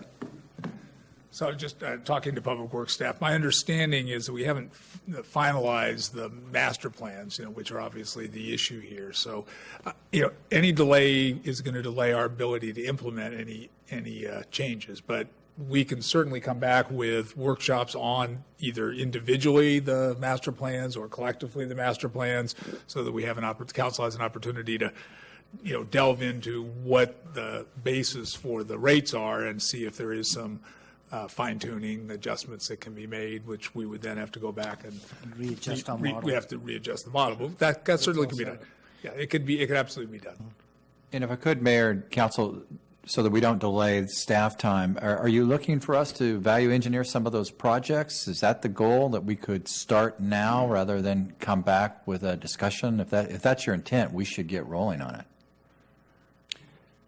I honestly don't know, because I think the part of the suggestion that the assistant city manager just made is helpful. But I've been trying to project ahead. Okay, if we did that, it's in some sense it's our capacity to engage as policymakers on these questions in the first place, which has not been developed. Like as we do, as I gave the general plan example, where you lead us through. Here are the high level issues. Here's the next high. Here's the crazy alternatives and all of that.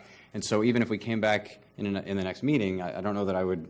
I guess we could really study up on these issues individually, look at other cities and that sort of thing. So it could work, but so I don't. For me, at least, I don't have a solution in my head, and I also don't want to promote some sort of magical thinking that there isn't an answer or solution that involves no rate increases or where these rate increases go dramatically down. I voted for these, and the other reason why we're stuck in this place is that we had too many years where the council was unwilling to approve even smaller increases that would have obviated the need for these. So this is not it's not a criticism of staff or our consultant team. It's just sort of the way that this work has been done. So I don't have in my own head here's exactly how it should proceed. Just crying out for some alternative solution that would allow us to feel like as though we had a stronger handle on this is the most efficient way to approach this issue, and that we have actually done our best to minimize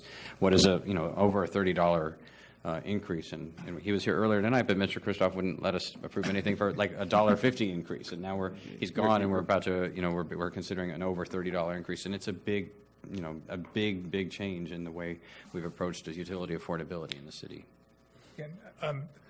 So I think I'm trying to hear what you're saying, that staff would be more than willing to go back. I just was checking with our engineer and really dig through each of the master plans an additional time to make sure that we're not missing anything that we think we could value engineer or it could be done using technology, and then see if we can come back and help educate the council and say we've really gone through this thing with a fine-tooth comb, and here's some changes we can make. And again, I'm sure they're not going to be significant enough to radically change the rate studies, but maybe maybe they minimize them to a certain extent. So the staff was more than willing to take a look at it one more time. And the rate increases for, that we would be, The idea was these would take effect in May, but there's no magic that Yeah, they we don't still have. have time. but are we being asked to greenlight the 218 process for 5 years of rate increases, or simply for the 2017 rate increase? For the full 5 years. Yeah, that's the part that I Yeah. worry about, is that Yeah. the approach we take Right. is a 5-year lasting, and again, it's a pretty significant, we're not just voting for next year's rates. And that's a very good point, but I will also state that even though the process is for a 5-year, those are the maximum rates. So as you get deeper into the master plan, you understand the true costs, you can do something less without triggering another Prop 218 process. So you can revisit this each year, and that's prudent. Staff could look at that, look where the reserves are, and do something less if necessary.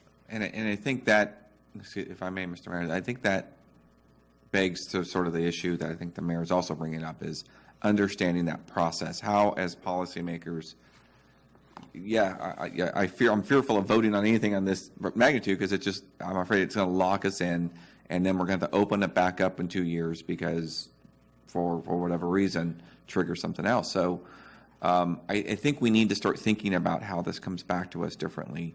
It is a bit dynamic, right? So we do need a better understanding, and I think we do. What we're asking for is better on all parties, right?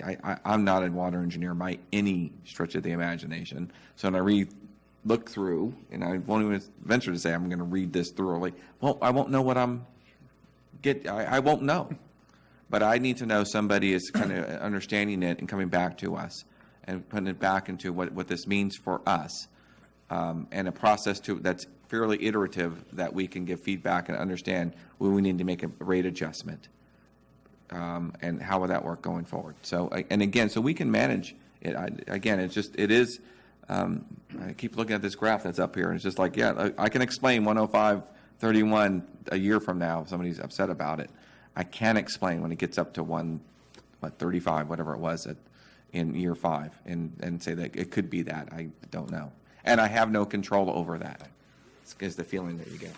Mayor, Council, I'm Rafael Martinez with the Public Works Department. I completely agree. The document is a very large pill to swallow, especially in one night, in the brevity that we're presenting to you here today. What we could do is most definitely, as Phil brought up, that we can have a second review of it, but as well as take out and tap some of the big ticket items, so you guys get an understanding of what is in here, and the comparisons of what other cities and other construction projects are ongoing currently right now in the region, and how is it that we came up with the capital needs for the city, and the importance of those capital improvements for the residents, as well as for the commercial and the retail in the area. So it's not just a big document, as the mayor just alluded to, that is a magnitude of 100 to read in any given time. But we can tab those big ticket items and give some real world examples as to what that is in that document that makes it so drastic at this point. So that's, for me, that's about 5% of what is needed. Because what we really need is a framework for us to make decisions.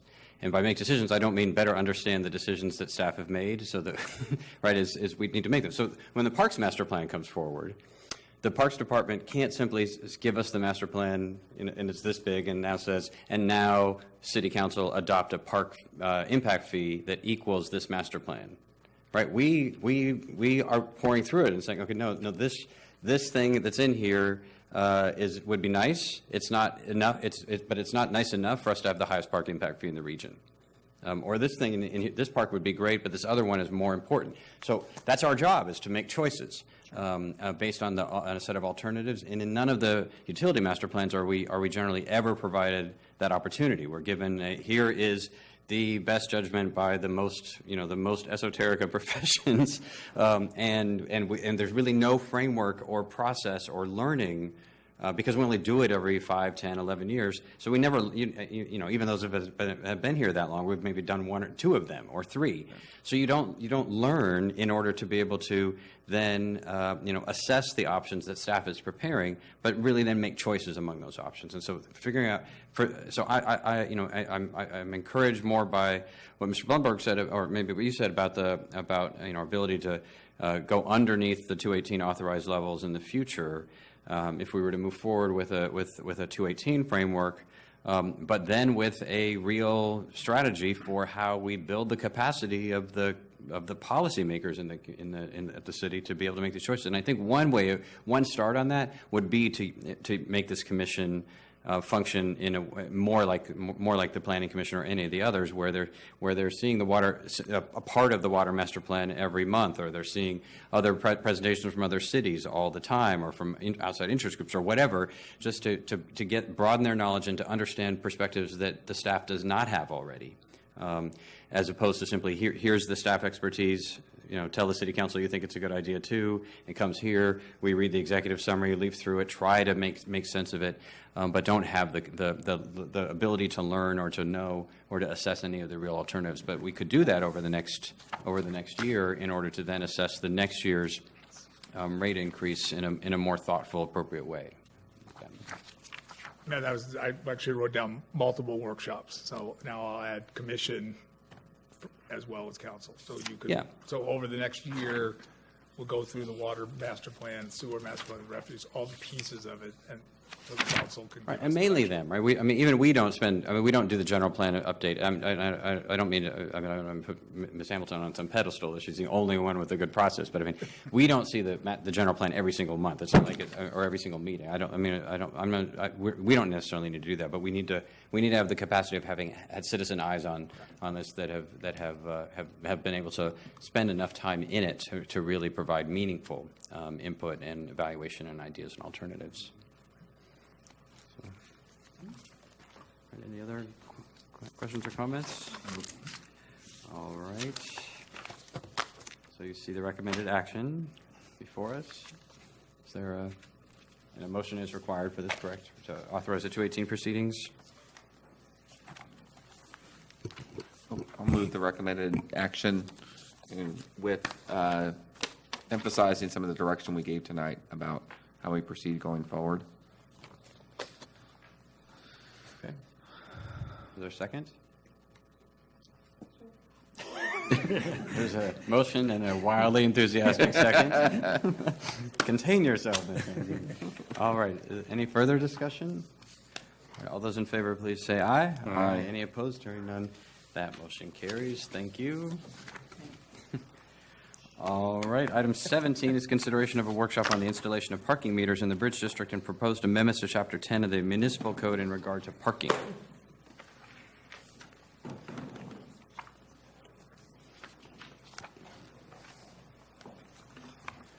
Good evening, Mayor and members of the City Council. Chris Doherty with the Public Works Department.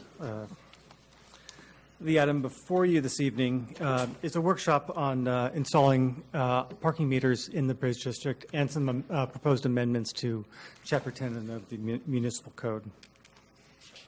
There we go. In October of this year, Council heard a workshop on parking solutions in the Bridge District. At that meeting, staff was instructed to complete a parking lot at the corner of 5th and Bridge, and to deploy parking meters to manage the on-street parking in the Bridge District by April 1st of 2017. To adhere to that timeline, we need to complete the following steps, and this meeting tonight is kicking off those steps. We need to determine a parking meter technology moving forward, and the location of those technologies, those meters. We need to complete a parking rate study, and currently the Finance Division is in the process of completing that study and should be coming back to Council in February for the first meeting on that. We need to amend Chapter 10 of the Municipal Code to provide the needed authority for the installation and use of meters on our public streets, as it is a new concept for the City of West Sacramento, and to begin the procurement process to purchase those meters and have them installed. First, I'm going to move to the type of meter technology that we have been exploring. We have 3 types of technology available to us. 2 of those currently exist in the city of Sacramento, and those are the pay and display parking meters, which are the green box parking meters. We'd be looking at the second version of those that do not require the stickers anymore. They are strictly on a license plate reader technology platform. And then there are the IPS smart meters, which are the meters that the city of Sacramento has deployed throughout the denser parts of the central business district, which are 1 meter head per parking space. And the third option would be to release an RFP and explore whatever technologies are out in the marketplace currently. At this point, staff is recommending the pay and display parking meter, especially the version 2, as it provides a far better coverage area than the single meter head units. It has utilizes the license plate recognition platform that our current enforcement staff utilizes. Again, compatibility with the current parking enforcement technology. It's a uniform technology. We are envisioning using this to manage the parking in the parking lot in the Bridge District as well. So it would be able to be used both on-street and off-street to manage all the parking assets for one technology throughout the district. Going through the city of Sacramento, we can expedite that procurement process to move forward with these. And they are a less expensive option to cover the entire Bridge District. In front of you now is a proposed map of the proposed locations of those meters, and I apologize it's not showing up very well on the display. We're looking to deploy possibly 7 to 8 of those meters on the street, in addition to probably 2 in the Bridge District parking lot at 5th and Bridge. Due to the compact geography of the Bridge District and the large event spaces we have there, such as Rayleigh Field and the barn, the management of those parking meters could get complicated as there are a lot of parking needs in this area. So the hours of operations of those meters will need to be kind of closely managed and probably flexible for the first term that we install them to get the right balance to meet the needs of the growing complex parking needs of that district. And I'll move to the municipal code amendments. As I said earlier, we need to make amendments to Chapter 10 of the municipal code to first establish the authority to install and operate meters for on-street parking in the city. We're also taking this as an opportunity to update some of our parking citation text as it exists now, just to bring them up to current standards and explain them better. And we're also pointing to a proposed administrative policy that will govern our parking citation adjudication process. So to meet our goal of both the parking lot being live on April 1st and the parking meters on the street, we have a proposed timeline. We're kicking that off tonight with both the award of the construction contract for the parking lot, which we did on the consent calendar this evening, and this workshop to begin discussion about parking meters. In January, we'll be taking a similar item to the Transportation, Mobility, and Infrastructure Commission for comment. And then we'll bring back the municipal code amendments for a first reading in January. In February, we'll be bringing back the finance rate study along with the second reading of the ordinance amendments. And also a more thorough parking meter implementation plan once we have a decision and some direction this evening of what that looks like moving forward, and a contract for procurement for the meters, excuse me. And we're looking at a final adoption of that rate study in March. So this concludes my presentation this evening. Up in front of you at this point is the 4 items that we are looking for direction on this evening. All right. Questions or comments? Mr. Mayor Pro Tem Johansson? Yeah, thank you. So my comments are really just on the technology side of this, and well, one on the technology, but it's also the compatibility. I think these are IPS. The IPS is the one that you're recommending. The IPS meters are not the one we are recommending. Those are the IPS smart meters are the per space meter head. They do not utilize the license plate recognition platform that we would need to that the enforcement staff uses to monitor the area. Okay, so yeah, so I think my main comment is whatever we use should be compatible with, I think, on the other side of the river, so folks are seeing basically the same type of system in there. They get used to using the same system. And the other is just the options of getting data out of these and expose the data sets to the city and to folks in the community. As we go through this, each time we put in technology to have these data sets exposed so we can start looking at engaging the civic app development. To the extent this company does allow that, the real-time data, I'd be interested to see what the capabilities are and if that's already intended. Sure. It is my understanding that both technologies have that option for real-time data, and also both have option for an app integration if we decide to move towards our own parking app or integration into other parking apps as well. And so a public portal, though, for that too? Okay. Yeah. Okay. Ms. Orozco. What have been the challenges with the pay and display meter system? And imagine that because there are fewer of them and they do cover a larger geographical area, that if, say, one of the machines broke down, it would cause the inability or difficulty for multiple cars in that area to park there, as opposed to just having that one meter down and then having one less parking spot. Could you elaborate? Sure, I sure can. Actually, they offer a lot of kind of duplicative coverage because what you do when you enter would be the zone of a block you'd in. We didn't number those zones, and it'd be on signs. You'd enter your zone, you'd enter your license plate, and then you would pay. You could use any of the green boxes in the Bridge District to pay for your parking. You don't need to use the one that's in front of your parking. And say you are having dinner at the barn when it opens up, and you are utilizing the parking lot on 5th and Bridge, and your time's about to expire. Either you can use an app or go to any pay and display machine and enter more time. They are all interconnected. But would that mean that, say you parked your car, and your meter or your meter was broken down, you'd have to go and walk to some other one and then come back? Would you then be putting a little sticker on your? The new technologies, the second version of the green box, do not involve a sticker. You just would enter. You'd go to the nearest box and enter in the same information into the next closest one that is not malfunctioning. So is it pretty much an unlimited amount of time that a car can park in a parking spot if you just keep putting money on your meter? We haven't determined that. We were looking at probably having it cut off at a certain time at night. That's going to largely depend on Rivercat's schedule and things of that nature.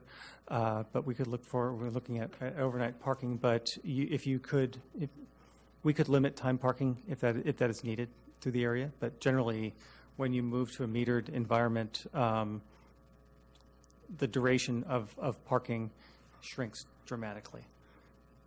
Thank you. Mm-hmm. Yeah, so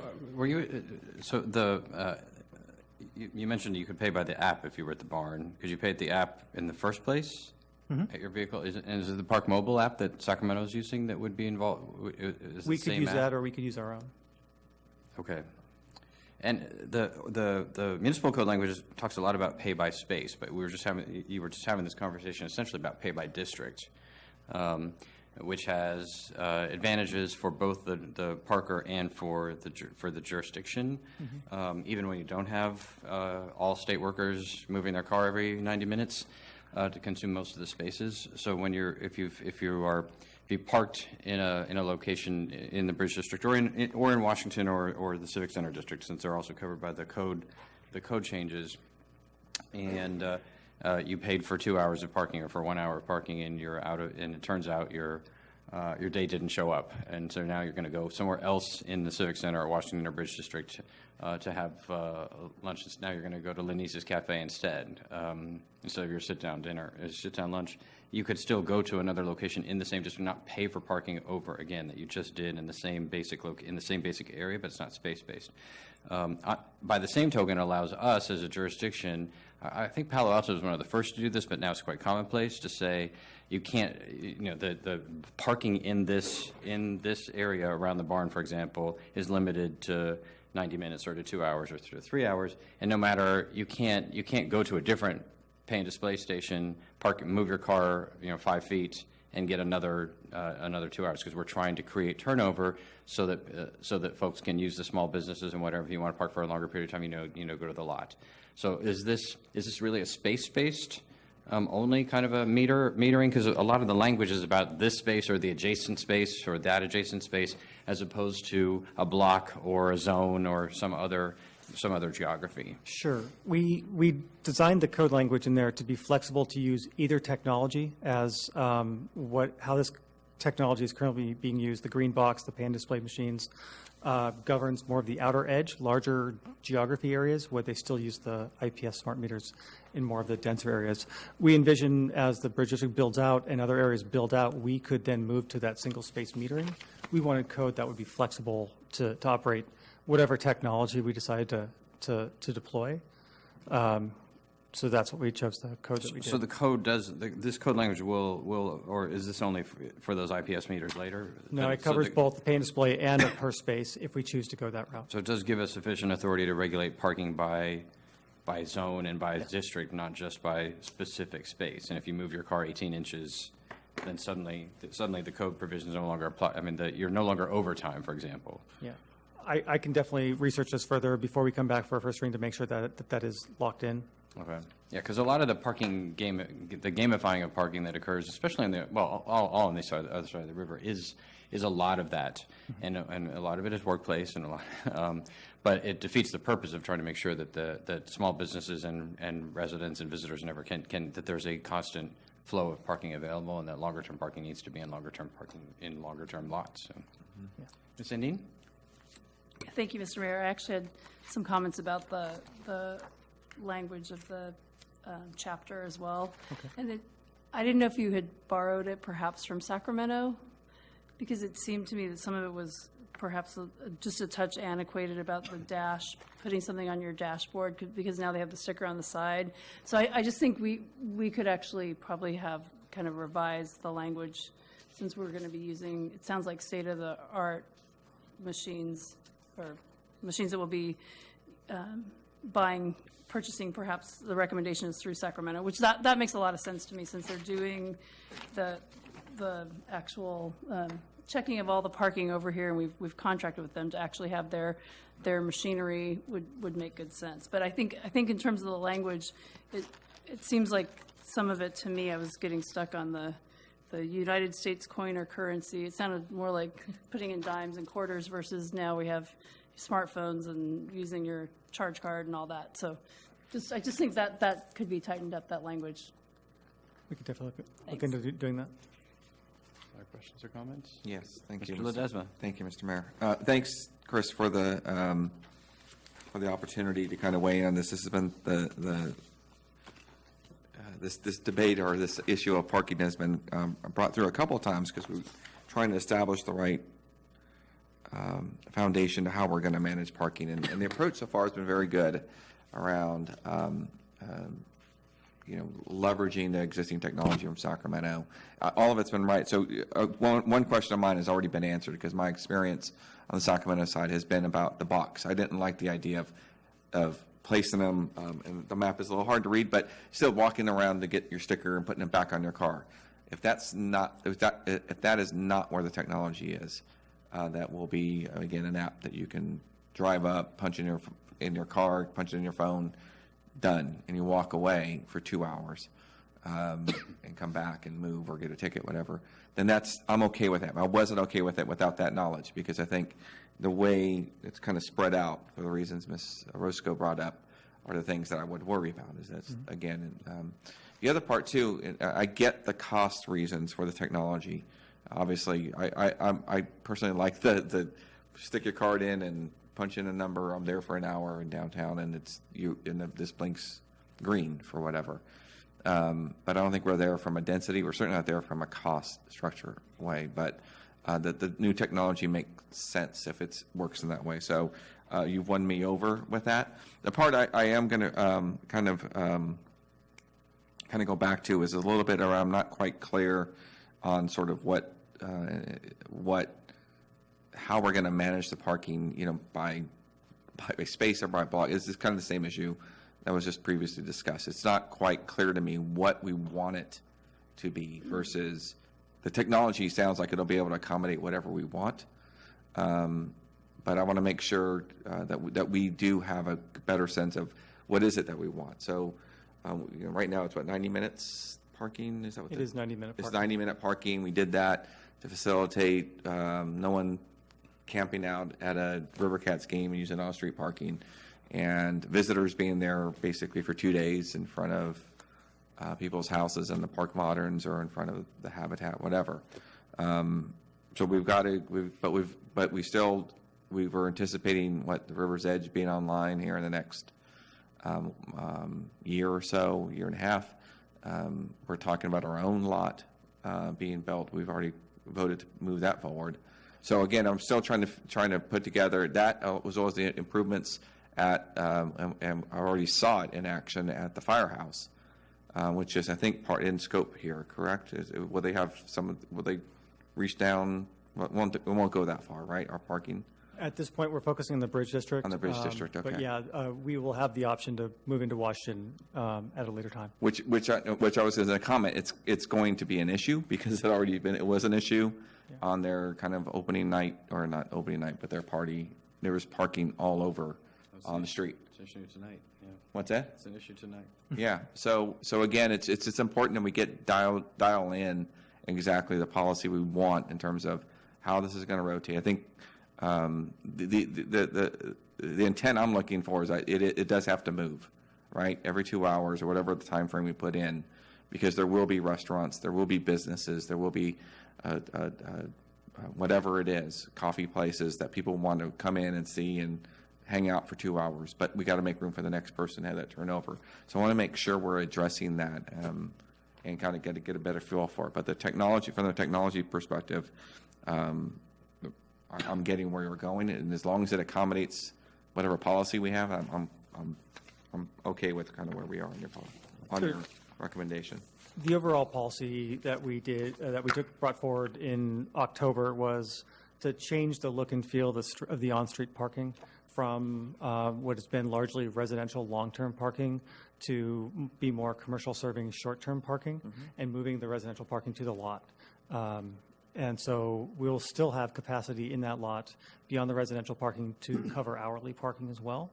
And this technology will be able to govern both the difference between between a monthly parker and hourly parking. So that will free up that on-street space for that rapid turnover for new commercial activities that are coming. Okay. Reduce the residential on-street parking, and then whatever's left, direct to the parking lot, right? Yeah.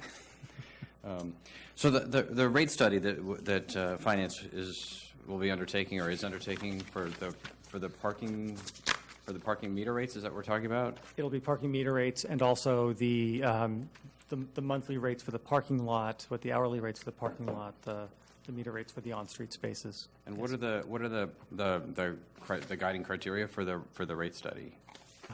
That I can't speak to. I've not been directly involved in that aspect of it, but I can definitely come back with that information as we move through this process.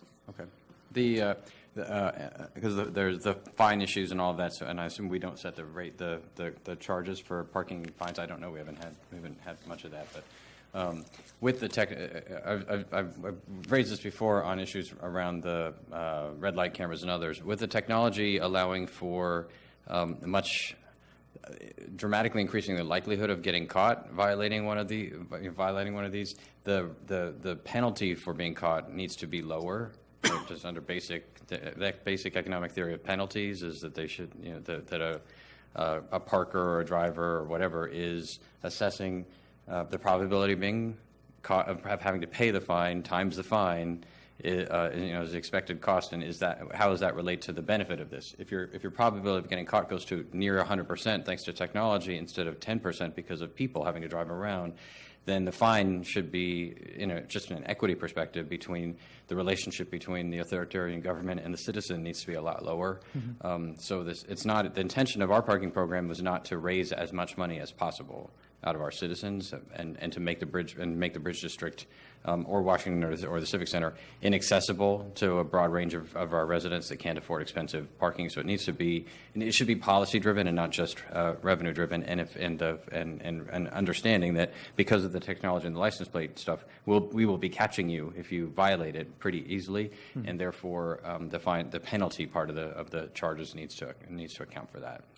I will say our current timed parking citation fee is probably $12 less than the city of Sacramento. It's my only point of experience for getting parking tickets in a long time. So I think we haven't raised ours in quite an amount of time, as I understand it. Well, we don't have to pay for an arena either, so There's that. so we don't need, they're not really a good touchstone for us. But, yeah. All right, any other questions or comments on this? This is just a workshop at this stage, so thank you. Okay. All right, council calendar. Ms. Berlin? Good evening, Mr. Mayor and council members. Here are a couple of dates that might be of interest to you. So December 26th through January 2nd is our City Hall closure. So City Hall will be closed to the public during that week. We'll reopen on January 3rd. And then after we come back from break on Friday, January 13th is the Waste Management Partnership Press Event, and that is the event to introduce the public-private partnership with Waste Management and the Up for West Sac Sustainability Program launch. And that's it. Any questions on the calendar? Could I add? Sure. Ms. Roscoe. Also want to invite everyone to the Learning Ladder winter concert, which is going to be at the community center on Friday from 4:30 to 5:30. There are a lot of 3, 4, and 5-year-olds who have practiced for quite a long time to present their material. And if you want to get into the holiday spirit in less than an hour, go ahead and pay a visit. They'll be down on the bottom floor. That's our duty. All right, and no other questions on the calendar? City manager report? Just briefly, Mr. Mayor and Council, John Robinson drafted the guts of the memo that's in front of you on the status of federal and state legislation. On federal, as the mayor mentioned during the Port Commission, the Senate forwarded the WERDA bill, which includes the West Sacramento levy project, to the president, and he's expected to sign that by the end of the week. I don't know if the mayor has anything else to add on that, but that is great news for the city. In regard to state legislation, as we received input from the City Council on the Enhanced Infrastructure Finance District board members, our lobbyist has shopped around the idea of having an option of having the City Council members serve on all 5 positions. Assemblyman McCarty's agreeable to carrying that bill, so as that gets introduced, we'll keep you informed. And then finally, yesterday, Congresswoman Matsui had a meeting with Caltrans on the I Street Bridge replacement project. She wants to stay engaged on that, build a bridge that's very unique to Sacramento and West Sacramento. Dinex Abia and Amanda Berlin attended that meeting. I think it's good news. She's engaged. Caltrans knows it's very important to the Congresswoman and to both cities, and we'll keep you posted as that moves along. So happy holidays. Great. Yeah, the WERDA win is a huge one. The authorization that's been so much work and a lot of risk and a lot of tough decisions, and just a really fantastic performance by staff and consultants and community members and voters and council and the West Safeco group and everyone else. So it's a huge, and our lobbyists in D.C. have been fantastic, and our federal partners and state partners as well. It is the bill that's pending is a mixed bag for California as a whole, and I know many of our colleagues in the Delta are very unhappy about it because of the last-minute provisions that were inserted with respect to water transfers in the Delta related to the drought and to the Endangered Species Act. And so it is, I know there are some of our friends and neighbors that are less than excited about it. our win is much larger than that. And I think the other key point, though, is that most of all the provisions that are causing a lot of heartache and headache in the region are ones that, if they were not included in WRDA, would be in a bill next year by the same folks. Senator Boxer won't be there next year, and it would have happened anyway. So it's a veto of the bill, and this is the case that we've been making with the White House.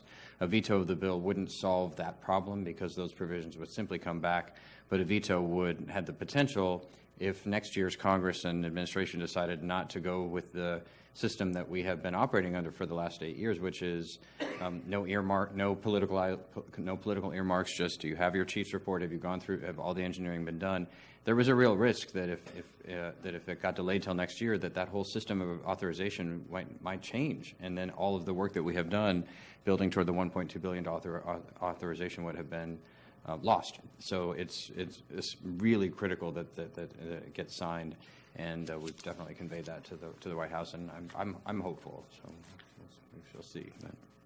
All right. Any other questions on City Manager report, City Attorney report, staff direction for members of the council? I have one item. I will, at this point, will not be able to attend January 18th meeting, the City Council. I think, if that changes, I will certainly let you know, because I think you will not be there as well.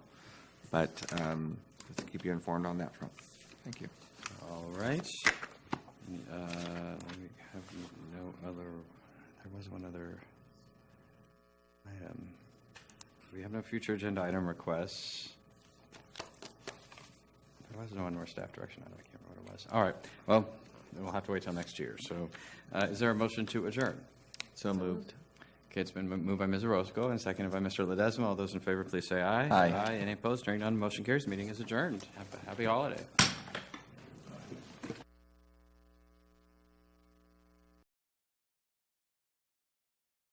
City Council, the Redevelopment Successor Agency, and the Financing Authority.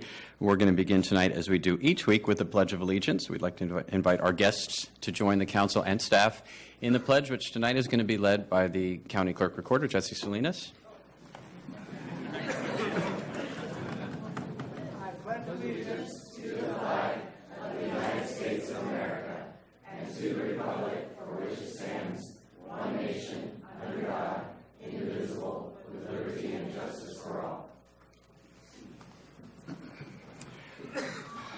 Thank you, Mr. Salinas. I think that was the fastest start of the Pledge of Allegiance, which is a good match for the results of the election this year. So we're going to move first to item number 1, which is presentations by the public on matters not on the agenda but within the jurisdiction of the City Council. I'm going to read I'm going to describe the nature of this item and our procedures in just a moment.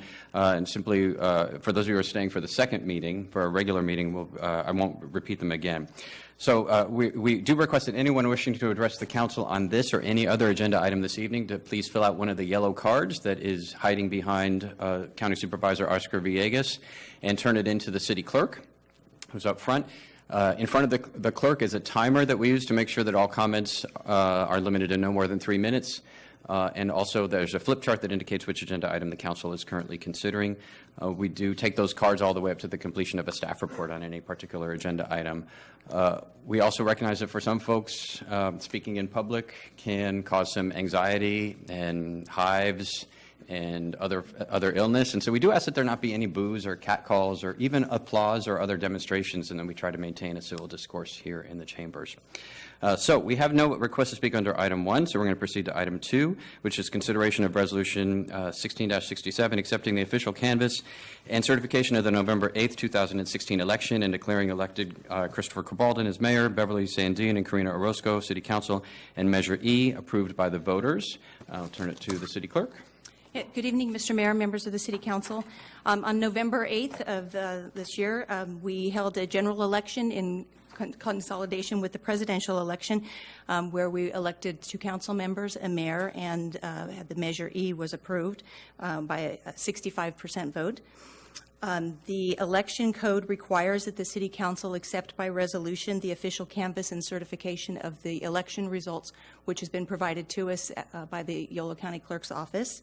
And I was going to point out that the Yolo County Clerk is here to talk to you about some positive changes in our election process, and so we'll take care of that afterwards.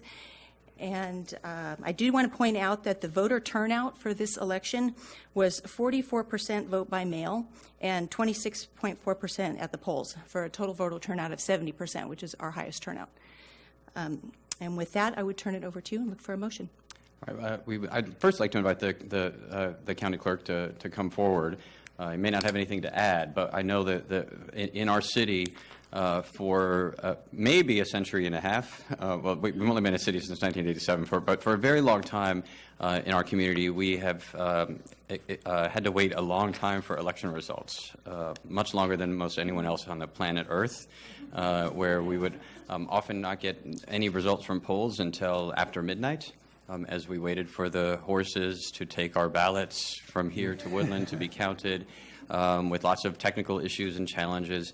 And even with the advent of the automobile and then computers, we still weren't able to get results in a timely way, and responsiveness during the day to issues at polling places and what have you.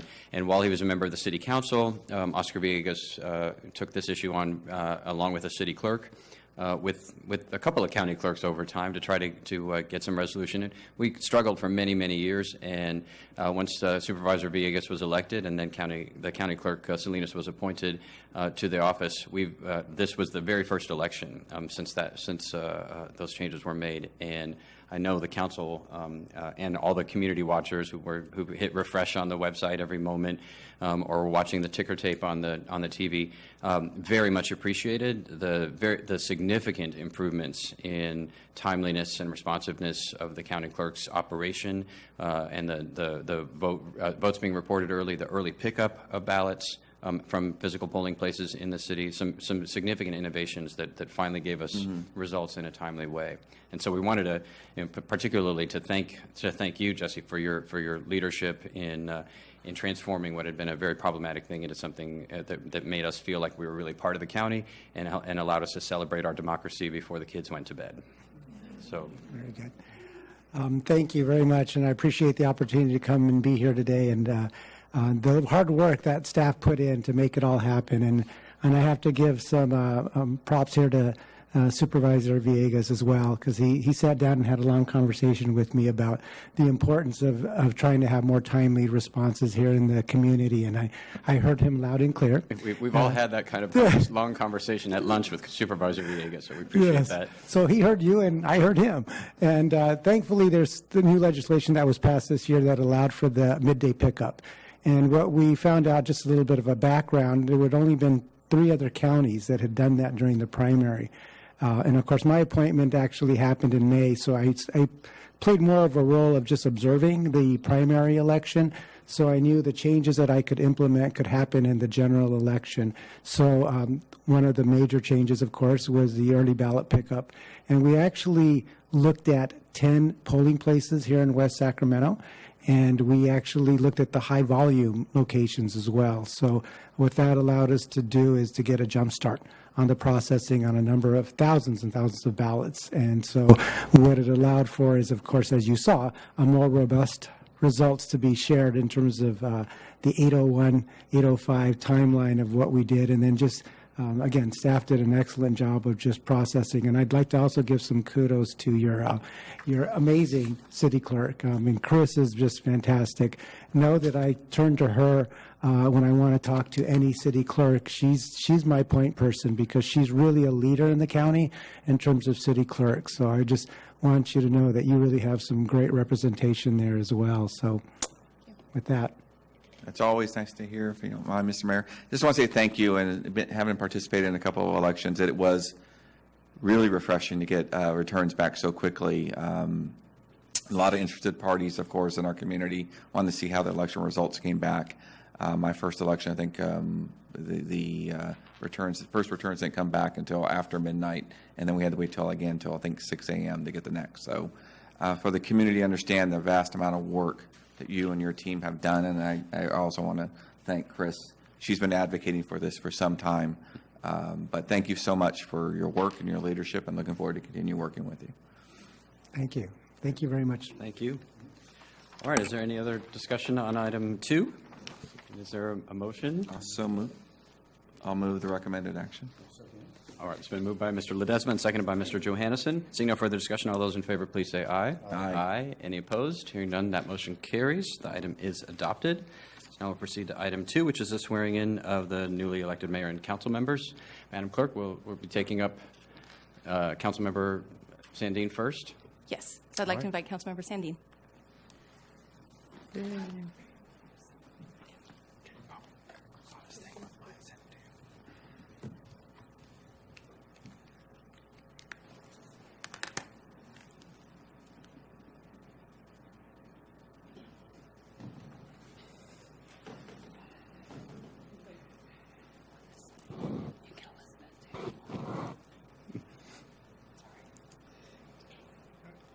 I state your name.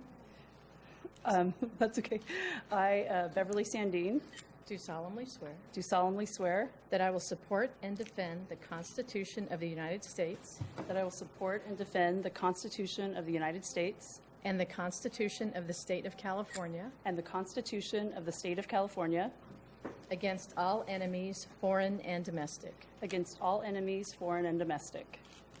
That I will bear true faith and allegiance That I will bear true faith and allegiance to the Constitution of the United States to the Constitution of the United States and the Constitution of the State of California. and the Constitution of the State of California. That I take this obligation freely That I take this obligation freely without any mental reservation or purpose of evasion. without any mental reservation or purpose of evasion. And that I will well and faithfully discharge the duties upon which I am about to enter. And I will well and faithfully discharge the duties I am about to enter. Congratulations.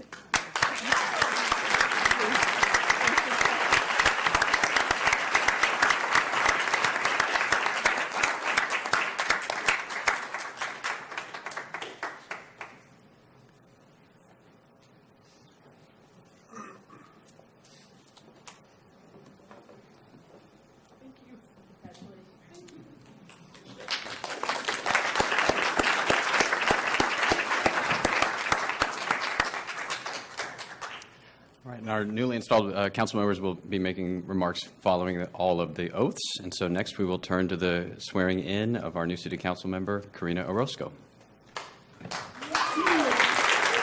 Congratulations.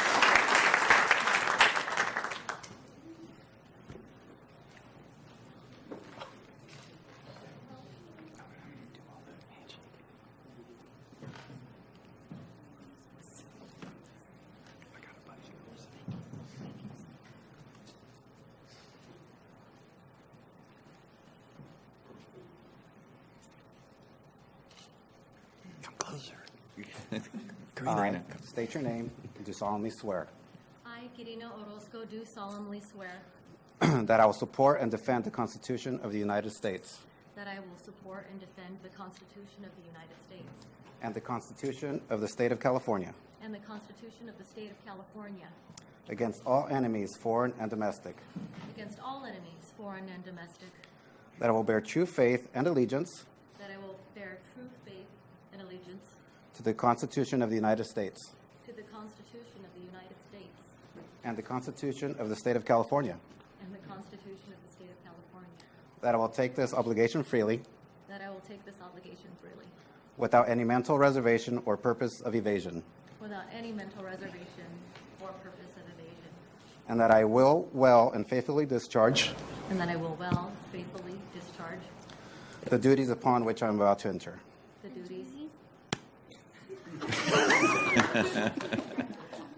the duties upon which I'm about to enter. Congratulations. Thank you.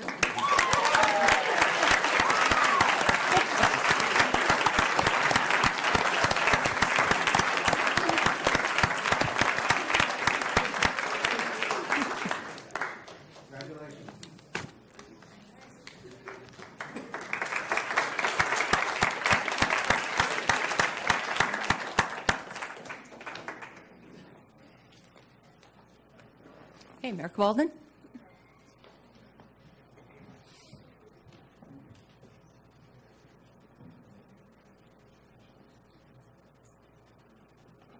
Does it matter to you which side? Do you have a preference for the side? Yes, I'm this. Raise your right hand.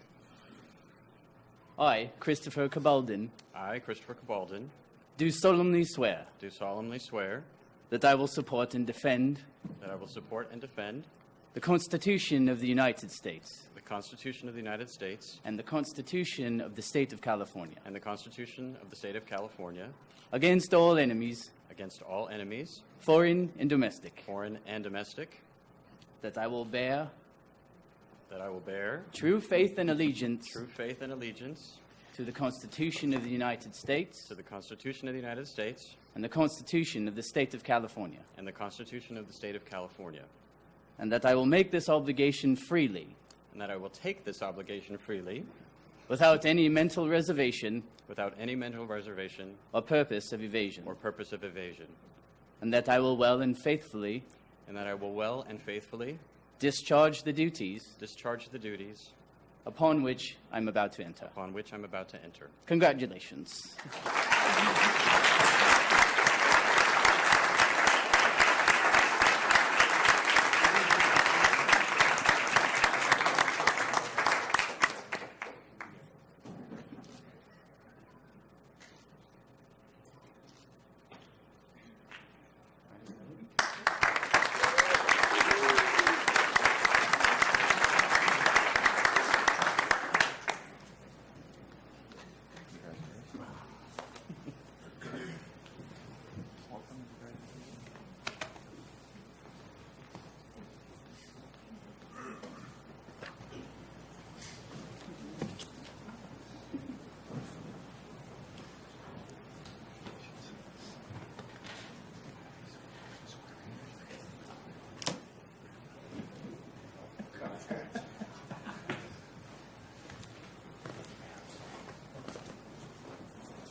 Mark is shaking your hand. Mark is shaking your hand. Oh, do you mean?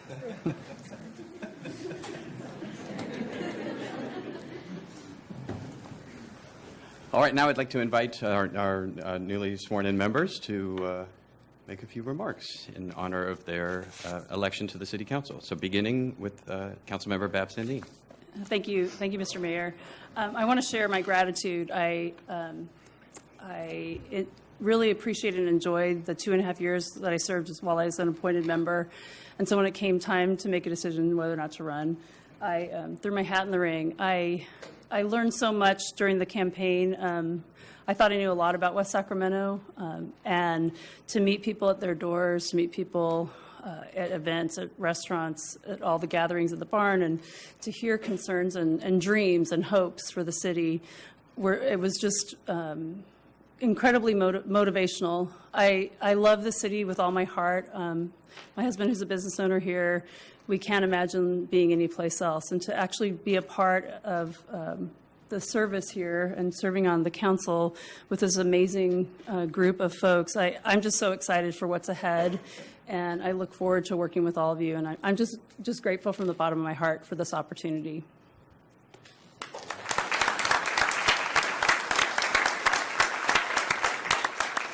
And Councilmember Orozco. A good majority of the folks that Sorry. are sitting. Here's the other button. All right. A good majority of the people that are sitting in here in this room today have made a tremendous and indelible mark on my life. Whether if it was simply showing kindness during a rough campaign, to being willing to lend a helping hand, to helping me learn some of the issues that I've been unfamiliar. Some of you have known me, and maybe you beat me up in the 6th grade. There is somebody in here that did that.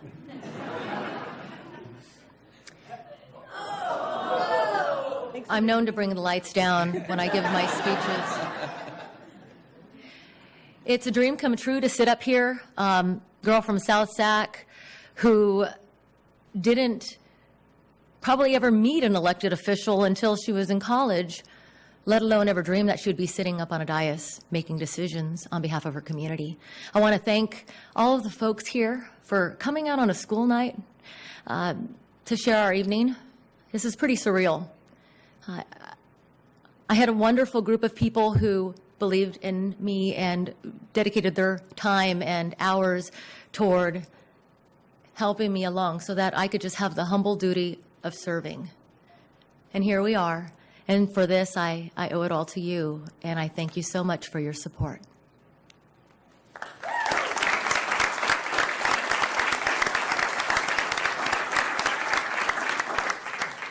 I want to first acknowledge a couple of the elected officials that are also with us this evening who've joined us. First, we've already mentioned Supervisor Oscar Villegas, who was a member of this council for 14 years and has been our county supervisor and a strong advocate for our community. Thank you so much for being here this evening. His wife, who just left the school board last week, Katie Baker Villegas, who has done so much in our community as well. I said Councilmember Bill Christoph because I can't not say that after nearly 30 years of service on this city council and a tremendous legacy of contribution to our city, has joined us this evening as well. And then Steve Hansen, the city council member from the city of Sacramento, who represents, I think, 3/4 of our border with the city of Sacramento, if not more. And has been since he was elected, the commitment of the city of Sacramento to things like the streetcar or bridges or just mutual events and support and breaking down the borders between our two cities has accelerated like we could not have imagined. And so we're very. And Steve obviously has some mobility issues at the moment, and to make the trip across the river in advance of the streetcar project making it possible is a very, very, very, very, very appreciated gesture on behalf of himself and the city that he represents. This is the 10th time that I've been sworn in as either a council member or as the mayor here in West Sacramento, and I still remember the first time, and tonight felt this way, mostly because of all the folks who are here who work so hard and care so much about the two new council members who bring even though Councilmember Sandine's been on the council for 2 years, the sense of renewal that this election has brought forward in our community, West Sacramento going to a new level. We're very confident in what we've achieved in our city and the remarkable success that West Sacramento has had, thanks to our citizens and our staff and all the people who have served on the city council up to this time. And we've achieved so much as a community. And this election marked all of that and celebrated all of that and raised our expectations even higher. And set new goals for what we could achieve as a community, and bringing new perspectives and voices to the table as our community changes and grows. And so I was deeply inspired, even though I didn't have an opponent. The energy in this community around the election and the vigorous debate about our future and about our priorities represented a very healthy democracy that has always been present here in West Sacramento, and a very strong commitment to the core values that bring us together. The passage of Measure E. Measure E does not get sworn in tonight, but it is equally important for the community's future. And this city council did the kinds of thing that the city council is best known for, which was reach for the stars and then come up with an implementation plan and a 10-point plan for getting there. Just a few months ago, when the council voted to place Measure E on the ballot and said, we want to do big things in this city that make a real difference for our citizens and change the future of our city, bring the city together, make sure that our success and our prosperity is durable and that it is shared across every community, every neighborhood, every demographic in our city, and put on the ballot the most ambitious ballot measure maybe in the country when you break it down. Measure that does things that we have done before in our city, like invest in rehabilitating more or less all of the roads in the city and maintain our leading position in terms of road quality. That's in Measure E. That was in Measure E. In investing in smart city solutions and new technology and mobility and solutions for seniors and internet access. That was in Measure E in a significant way. In building on our success with Bridge to Housing last year, I was just in a meeting of the West Coast mayors 2 days ago, and Bridge to Housing here in West Sacramento, in conjunction with Yolo County, was noted as one of the most significant achievements in dealing with homelessness and its impacts across the entire western United States. Measure E builds on that work and the lessons around combining much stronger enforcement and protection against the impacts of homelessness with housing housing, and with services, wraparound services delivered in an intensive way. And Measure E doubles down on the lessons from Bridge to Housing. And Measure E invests in the Kids Home Run, which is the leading initiative in the nation around educational opportunity and workforce development for our young people and for our workforce here in the community, with a commitment to universal preschool, to college savings accounts for every single kid in our community who finishes preschool and goes into kindergarten, with paid internships for every student in high school and a college and career pathway, and with free community college for every student in our community who gets ready for college and graduates from high school here in our community. No other community has attempted to do any one of those things. And West Sacramentans took a bold step last month by voting to do all of them and choosing a new council member and setting the city on an even stronger direction. So I'm incredibly proud of representing this city. It's been 20 years, so it's been my life's work, and I've been married to this. We've been married to each other, and we've accomplished so much. And the most remarkable thing about this election was the unanimity of it, that in so many places with the diversity that West Sacramento enjoys. There's a little bit of Rockland in West Sacramento. If you pop down to Bridgeway Lakes or the rivers, there's a little bit of Oak Park in West Sacramento. There's a little bit of Midtown in West Sacramento. There's a little bit of Davis in West Sacramento. There's a little bit of almost any place in the region here in our city. And that helps to fuel and power our dynamism. But it, of course, always, with that kind of diversity, threatens to unravel with differences and with misunderstandings and with competing priorities. And the most amazing thing about this election was that these two women were elected to the city council, and Measure E was passed overwhelmingly in every neighborhood in the city. There was no Southport vote versus a Broderick vote versus a Bright vote versus an Old West Sacramento vote versus a Riverfront vote. All of West Sacramento voted together. All of West Sacramento shares, we have different needs in our neighborhoods, but all of West Sacramento shares the same aspirations, the same hopes, the same values, and the same commitment to just getting stuff done. And so to me, that's the strongest message from this election, and one I'm deeply, deeply grateful for the citizens of our community for seeing past their own neighborhood, their own street, and seeing what's best for the whole community, and then taking the actions and delivering the votes in order to make it happen. So thank you so much to West Sacramento. We're going to next,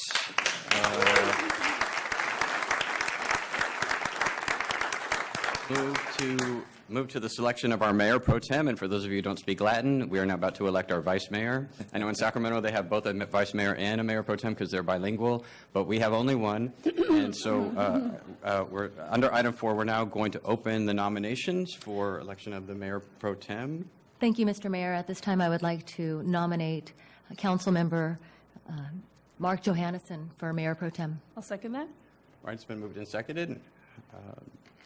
Seeing no other nominations, Madam Clerk, would you call the roll on this item? I was.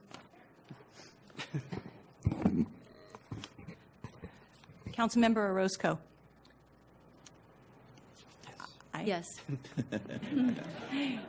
Councilmember Ledesma. Yes. Councilmember Johannesson. Yes. Mayor Pro Tem Sandin. Yes. And Mayor Cabalden. Yes. Thank you. All right, so congratulations, Mayor Pro Tem Johannesson.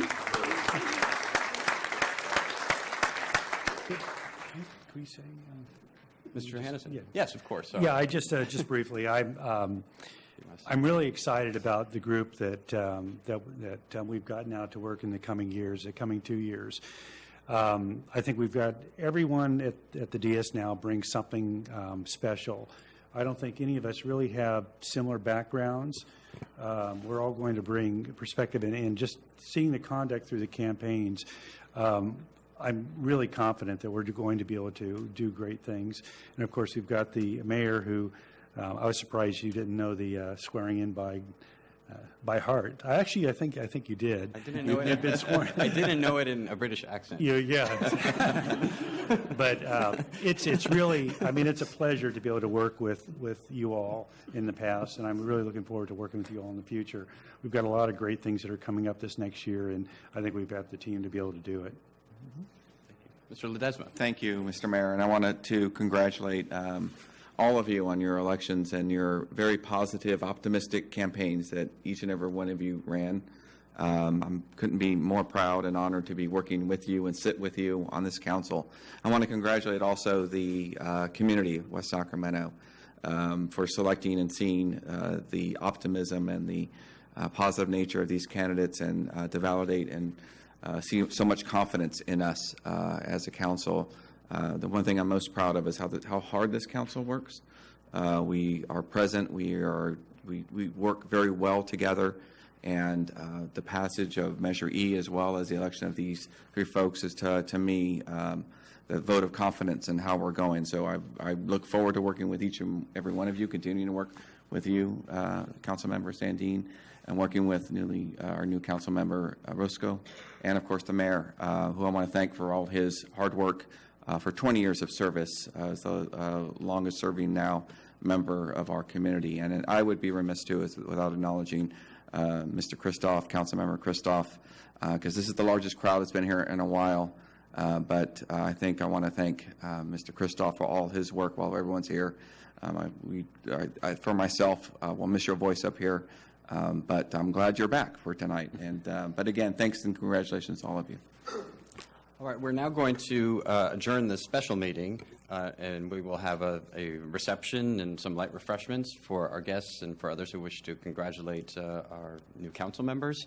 And then the regular meeting of the City Council will convene back here in this room at 7 p.m., at which point friends and family and supporters are welcome to come and watch our new council member and our returning council member in action. But it's also not required if you want to. There's a TV show or something you want to catch as well. But so we're going to adjourn this meeting and then reconvene the regular meeting at 7 p.m.